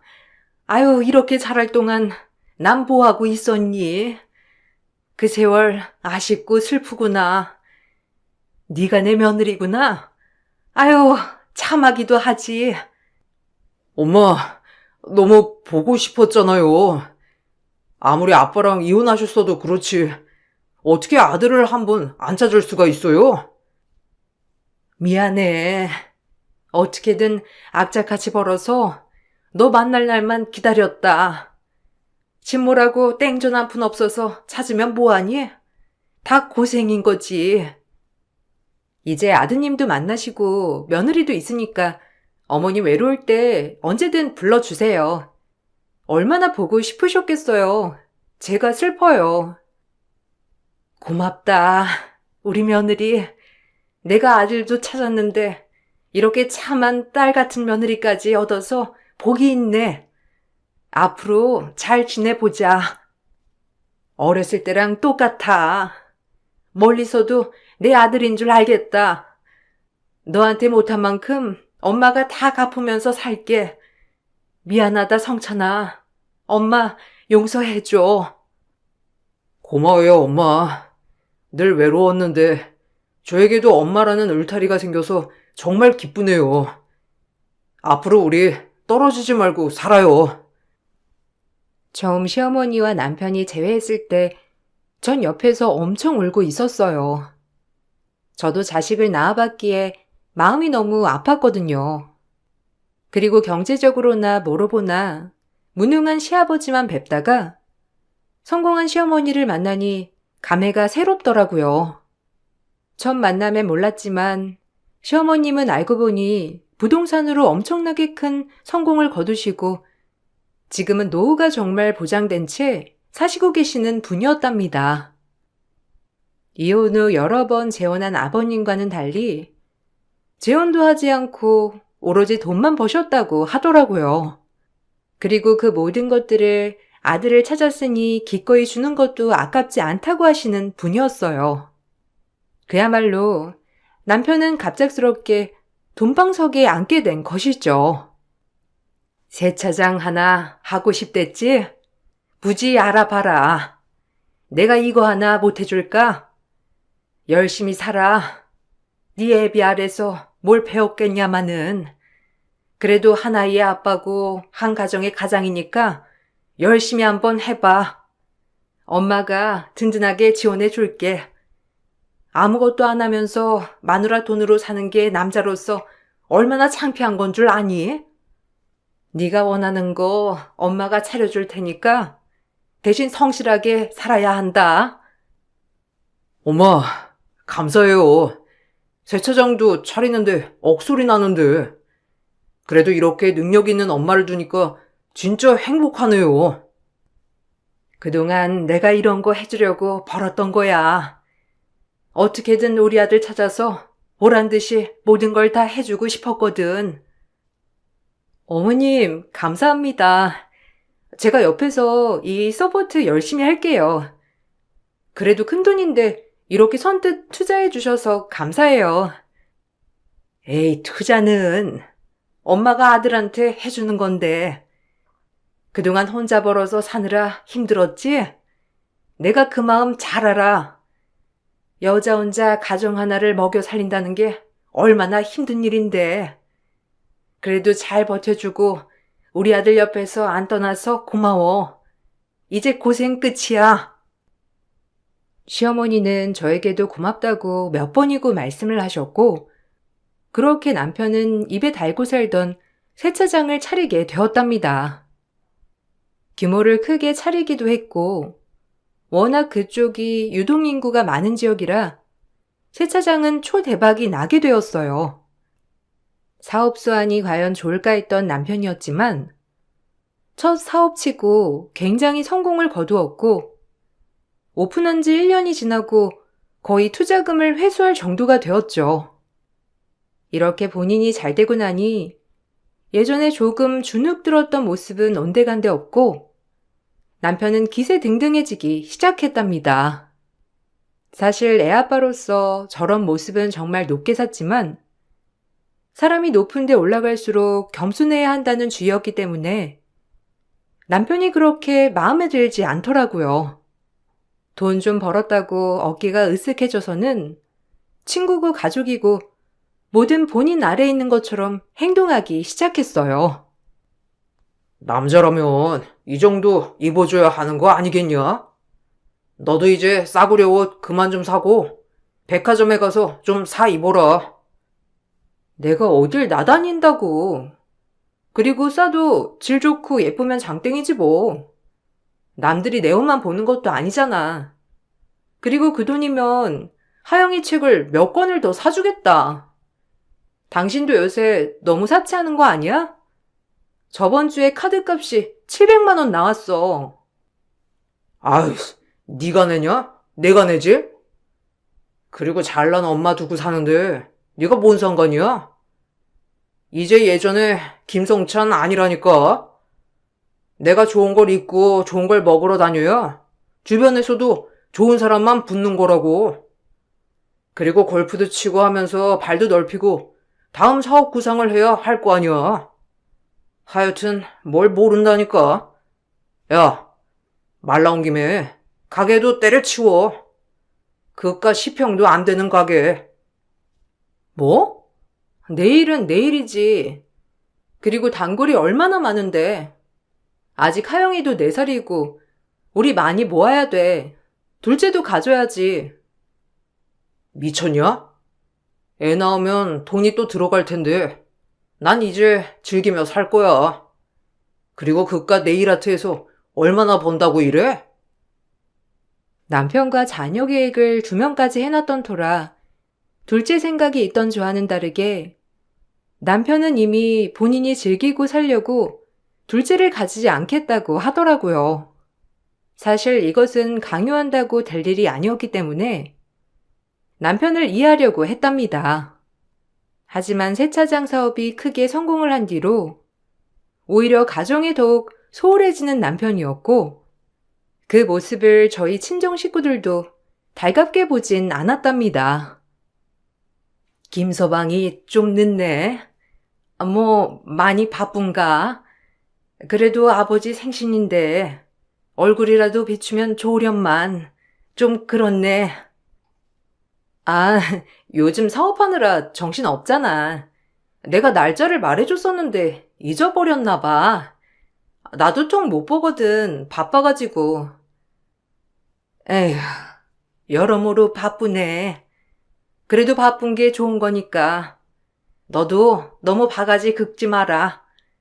그리고 시어머니 되시는 분한테 정말 잘해드려라. 얼마나 아들이 보고 싶으셨을 거야. 입장 바꿔 생각해보면 참 생떼 같은 자식을 떼놓은 게 얼마나 힘든 일인데. 그럼, 그래서 어머님한테 하영이도 자주 보여드리고 그래. 이 사람도 은근 사업수완이 좋아서 잘 풀리고 있고. 그래, 바쁘겠지. 얼굴 보면 좋았겠지만 어쩔 수 없지. 우리끼리라도 축하하자. 하영아, 할아버지랑 촛불 끄자. 자, 노래 불러요. 친정아빠 생신이라고 한 달 전부터 말을 했었고, 그날 아침에도 확인 전화를 한 제 말을 묵살한 남편이었답니다. 아예 통화조차 되지 않는 남편에게 정말 화가 많이 났었고, 그날 집에 와 남편과 대판하게 되었는데, 뜻하지 않게 외도 사실을 알게 되었어요. 그것도 상대방은 바로 제가 데리고 있던 직원이었답니다. 정말 충격적이지 않을 수가 없더라고요. 성실하지 않은 것은 알고 있었지만 외도까지 하는 사람인 줄은 정말 몰랐기에 남편에게 당장 이혼을 하자고 소리를 고래고래 지르게 되었어요. 네가 얼마나 매력이 없으면 그랬겠냐? 아마 다 그럴걸? 남자들 주머니에 돈 채워지면 딴 눈 돌리는 법이라고. 이게 남자 본능이라니까. 그리고 그냥 실수야. 잠깐 지나가는 바람. 너 하영이 두고 이혼할 수 있어? 애는 내가 키울 건데. 뭐? 너 미쳤니? 무슨 정신병 걸린 사람처럼 말이 막 나오나 봐. 너처럼 불성실하고 바람이나 피우는 인간이 하영이를 키울 수 있을 것 같아? 내가 능력이 이렇게 빵빵한데 그럼 애는 내가 키워야지 네가 키우냐? 넌 내 꼴을 보고도 그 말이 나와? 하영이가 나처럼 크길 바라는 건 아니겠지? 자고로 애는 능력 있는 부모 아래서 커야 크게 되는 거다. 너 잘 생각해. 이혼할 수 있는지. 그리고 내가 이혼을 왜 해? 그냥 지나가는 바람이라고 생각하라니까. 한두 번 만난 것 뿐이야. 앞으로 안 만날 테니까 그만 좀 해. 남편은 애를 가지고 압박을 하기 시작했고, 바람난 두 인간들을 당장이라도 요절내고 싶었지만 이성을 찾으려고 매우 노력했어요. 그리고 이 사실을 시어머니가 알게 되었고, 남편에게 뭐든 다 해줄 것 같던 시어머니는 엄청 무서운 모습을 보이셨답니다. 남자놈들 믿을 만한 사람 아무도 없다는데 너도 그러냐? 아, 내 아들이 어떻게 조강지쳐 뒤통수를 쳐? 네가 사람이니? 내 돈이 화근이었지. 이놈의 돈 때문에 네가 의리도 저버리고 가족도 저버리려 한 거지? 다 없애버려야 돼. 이 돈이 문제였어. 엄마, 잘못했어요. 그냥 한순간의 실수였고 진짜 저도 후회하고 있어요. 하영 엄마가 자존심이 세서 안 받아줄까봐 일부러 애 걸고 넘어지면서 세게 나갔던 거예요. 제가 하영 엄마한테 싹싹 빌고 용서를 구할게요. 정말 잘못했습니다. 난 이혼한 아들 꼴은 못 본다. 엄마가 이혼해봐서 그래. 하영 엄마가 얼마나 고생했니? 내가 그 마음 잘 알아서 안타까워. 무슨 일이 있어도 네가 나 죽었어 하고 무조건 빌어. 알겠어? 네가 잘 되는 이유도 하영 엄마가 뒷바라지를 잘해서 그래. 시어머니의 무서운 불효령에 남편은 뒤이어 저에게 미안하다고 싹싹 빌었고, 맘 같아선 바로 이혼 도장을 찍고 싶었지만 지켜보자는 마음이 있었어요. 워낙 대쪽 같은 성격이기도 한데 이혼에 있어서는 바로 그렇게 칼같이 되지 않더라고요. 그렇게 남편에게 시간을 가지자는 말로 지켜보려고 했던 찰나여서 그런지 남편도 더욱더 저희 가족에게 잘하려는 행동을 보이곤 했어요.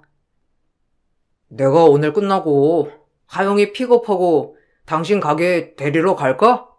우리 외식해야지. 오랜만에 이런저런 얘기도 하고 말이야. 당신이 웬일이야? 먼저 하영이 픽업 얘기를 다 하고 아빠가 어린이집 데려다주고 데리러 가는 거 싫어했잖아.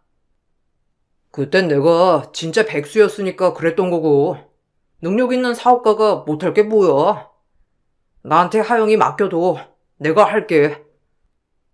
갑작스럽게 안 하던 짓까지 하면서 남편은 제 마음을 돌리려 애를 썼고 저 역시 남편이 노력하는 모습을 보이자 애를 생각해서 한 번은 참아줄까 싶은 마음이 들었답니다. 사실 이 세상에서 이혼녀로 살고 싶지 않은 마음이 가장 컸던 것 같았어요. 그렇게 남편과 다시 잘해보자고 하였고 이 얘기를 시어머니가 아시곤 정말 좋아하시며 저에게 고맙다고 하시더라고요. 고마워. 사실 내가 더 면목 없어. 어렸을 때 내가 없어서 제대로 못 가르쳐서 그런 게 아닌가 싶거든. 우리 아들 잘못인데 무조건적으로 이해해줘서 고맙다.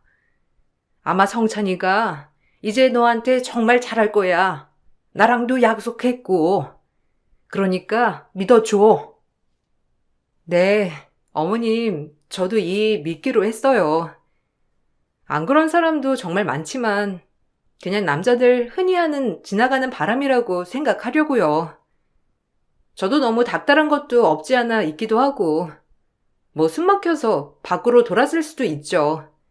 최대한 그렇게 생각해야죠. 아휴, 네가 큰 결심했다. 정말 고마워. 나한테 엄청 혼났어. 절대 안 그럴 거다.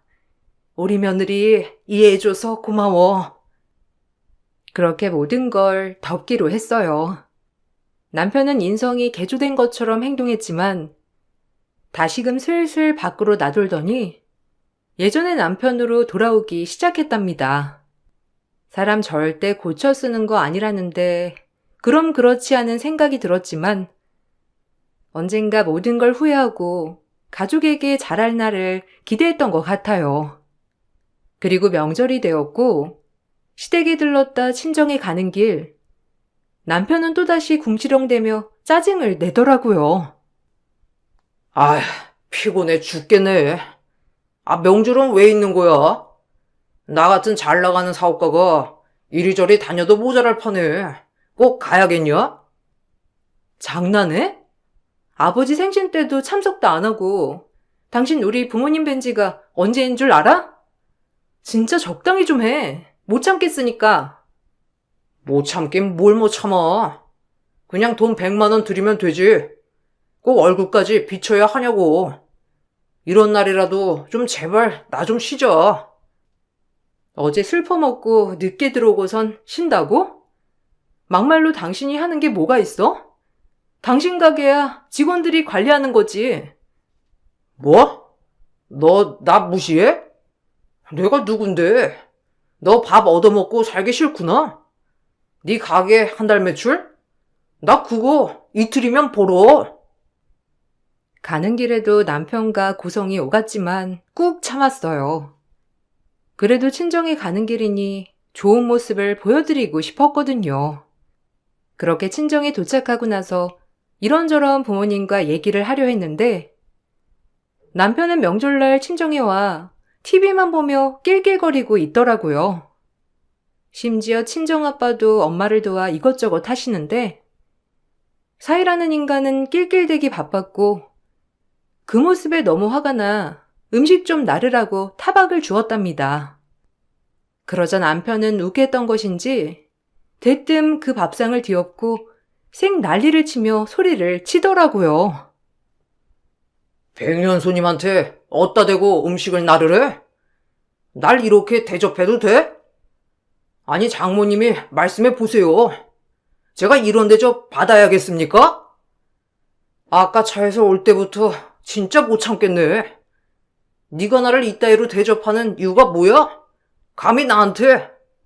솔직히 지금 너희 같은 것들은 나한테 빌어야 하는 거 아니냐?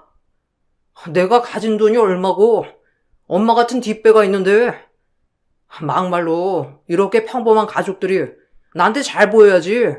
내가 지금 이 음식들 날라야겠어? 장모님도 양심이 있으면 말해보세요.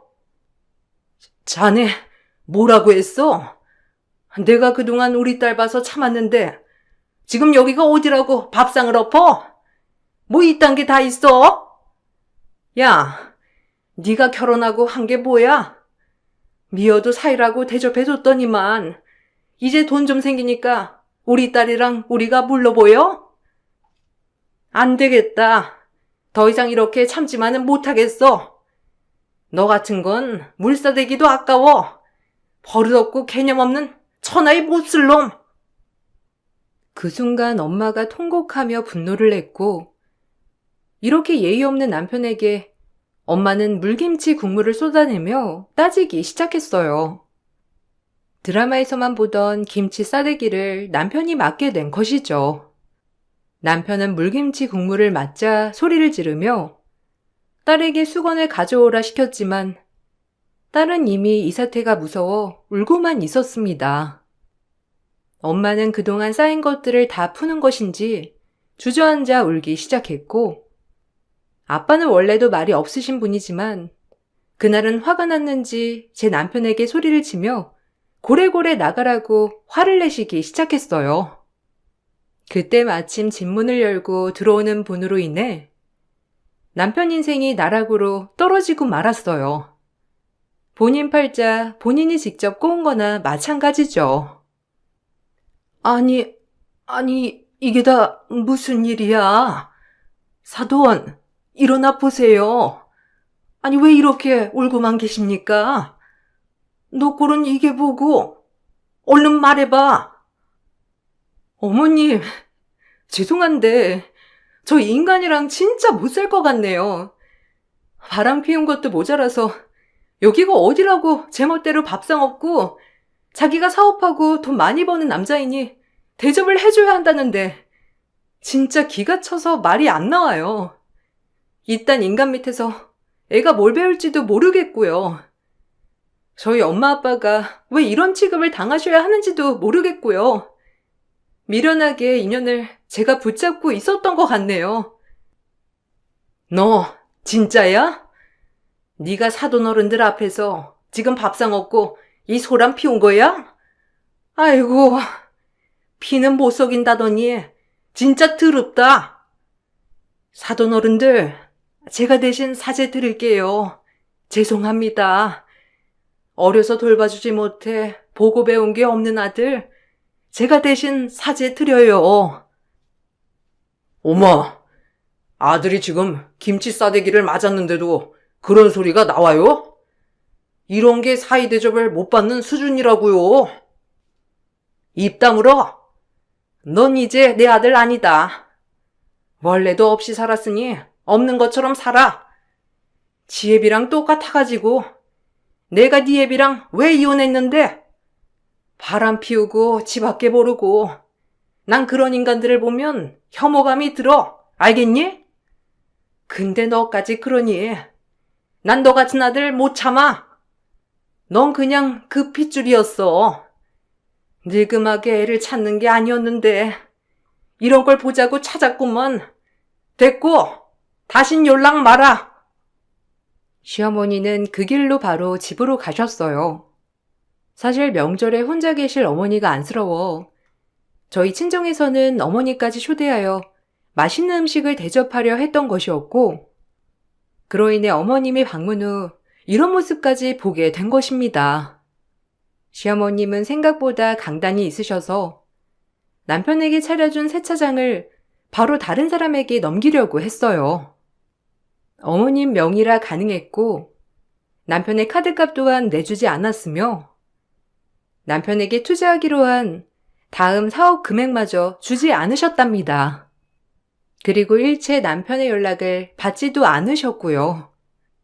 저 역시 남편에게 외도로 인한 가정 파탄의 책임을 물어 이혼 소송을 진행하였고 상간녀에게도 위자료 소송을 걸게 되었어요. 모든 걸 다 잃어봐. 어차피 원래도 그렇게 살았으니 아쉬울 건 없잖아? 다시 옛날로 돌아가는 것뿐이니 네 본성 어디 가겠니? 그때 너랑 결혼을 하는 게 아니었지만 그래도 이렇게 예쁜 하영이가 있으니 이걸로 만족할게. 어디 잘 살아봐. 이제 와서 왜 이래? 내가 엄마 찾아가서 빌게. 너랑 하영이 없이 내가 어떻게 살라고. 이혼은 아니잖아. 넌 나랑 하영이 없이 다른 여자들 만나고 잘 살잖아. 아, 맞다. 이제 돈이 없으니 여자들도 안 붙으려나? 진짜 웃기다. 미안해. 그래도 이렇게 끝내는 건 아니지. 우리가 어떤 사이인데? 애까지 낳고 함께한 사이 아니었어? 제발 봐주라. 이미 그때 한번 봐줬잖아. 더는 못 참아. 인간이 인간다워야 눈 뜨고 봐주지. 넌 하영이 볼 자격도 없는 인간이야.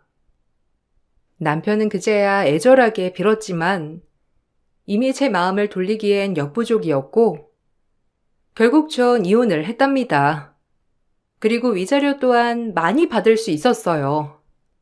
그래도 남편이 사업을 하고 수익금이 있었기 때문에 저에게 위자료를 줄 수 있었던 것이었고 그 돈을 털고 나니 빈털터리 신세가 되었죠. 상간녀도 위자료를 주면서 잘못을 빌었지만 아는 사이였어서 더욱 용서가 되지 않더라고요.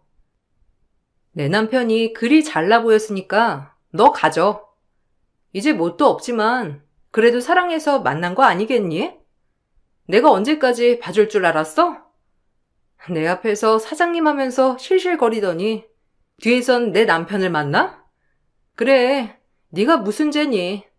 내 남편이 다 죄인이지. 죄송해요.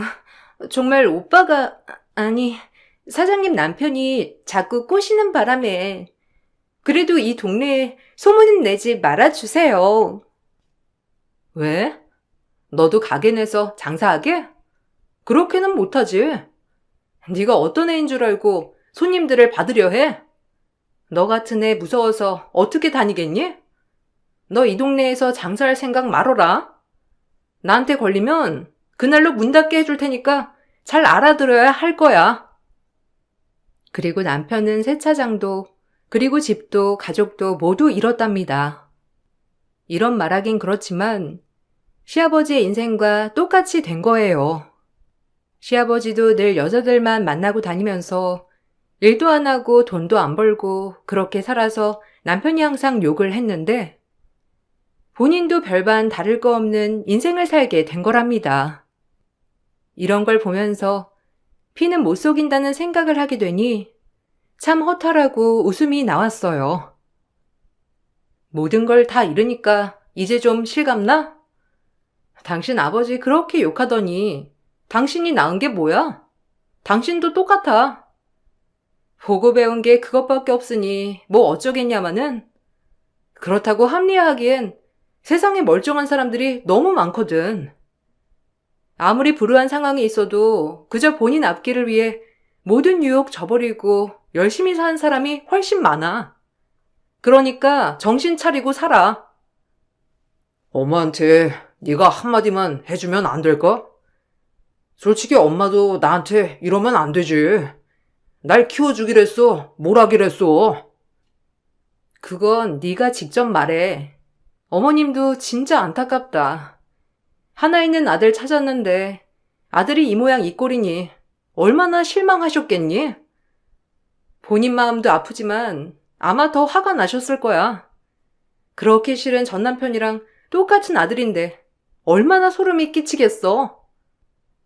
남편의 진심은 저와 다시 합치는 것보다도 시어머니 재산에 관심이 많은 것 같더라고요. 하지만 시어머니는 아들에게 연락을 단 한 번도 취하지 않았고 남편의 연락마저도 받지 않았답니다. 정말 대조 같은 모습이었고 그런 모습 때문에 성공한 것임을 전 느꼈어요. 하지만 그런 대조 같은 성격을 가진 어머님은 소송과 모든 것들이 끝이 나고 저에게 따로 연락이 왔어요. 미안해. 내가 아들을 품고 키우질 않아서 이렇게 비난할 자격은 없다만 너도 마음고생 많았을 텐데 힘내고 살아. 이제 날개짓 하면서 말이야. 아, 그리고 하영이 교육비나 이런 것들은 내가 다 해주고 싶은데 계좌번호 알려줄래? 에이, 아니에요. 어떻게 어머님한테 그런 걸 받겠어요. 이랑 이혼한 마당인데 그런 거 정도는 제가 알아서 할 수 있어요. 애비랑 이혼했어도 내 손녀기도 하고 또 내 핏줄 아니냐. 애비한테 못해준 거 하영이한테라도 하고 싶어서 그래. 아, 진짜 안 그러셔도 돼요. 어머님도 얼마나 속이 상하시겠어요. 하영이는 그래도 보고 싶으실 테니 간간히 보여드릴게요. 고맙다. 하영이라도 없었으면 어쩔 뻔했니. 내가 너한테 미안한 게 많아. 사실 하영이 애비한테도 미안하지만 그래도 걘 돈을 쥐어주면 안 된다는 걸 깨달았어. 정말이지 지 애비랑 똑같거든. 나중에 애비 말고 모든 걸 하영이한테 물려주고 남은 건 사회에 환원할 거다. 애비는 글렀어. 내가 앞만 보고 살아온 이유도 모든 걸 다 해주고 싶어서 그랬던 건데 참 잘못 생각했지. 그래도 너무 속상해 마세요. 마음은 따뜻한 사람이니 언젠가 정신 차리고 제대로 살 거예요. 어머님도 힘내시고요. 어머님은 손녀의 학비를 전액 내주시겠다고 하였어요. 말이라도 정말 감사한 마음이 들었답니다. 그리고 그 약속을 꾸준히 지키시고 계셔서 저도 애아빠는 만나지 않지만 한 달에 2번 정도 딸의 할머니를 만나 소소하게 일상 얘기도 하고 데이트도 하며 지내고 있어요. 저 말고 그래도 딸아이를 사랑해주는 사람이 한 명 더 늘었다고 생각하니 기분이 좋더라고요. 하영이가 참 밝아진 것 같아서 이 할머니가 기분이 좋아요. 오늘은 친할머니 만나러 가는구나, 우리 하영이. 아, 친할머니 만나서 오늘 파스타랑 피자 먹으러 가기로 했어. 하영이가 할머니 주려고 그림 그렸거든요. 아유, 좋겠네. 우리 하영이 맛있는 거 많이 먹고 재미있게 놀다 와. 날 추운데 너도 재밌게 다녀오고 기분 전환 좀 해. 어머님도 아마 외로우셔서 하영이 많이 보고 싶으실 거야. 내가 자주 보여드리고 찾아뵈야지. 그래야 되는 것 같고. 그럼 외롭게 일만 하시고 사신 분인데 늦지막이 손녀 하나 있는 거 보는 낙으로 사실 거야. 자주 보여드리렴. 시어머니를 만날 때 가끔 남편 소식을 듣는데 시어머니 또한 남편에게 경제적 지원을 일체 해주지 않는다고 했어요.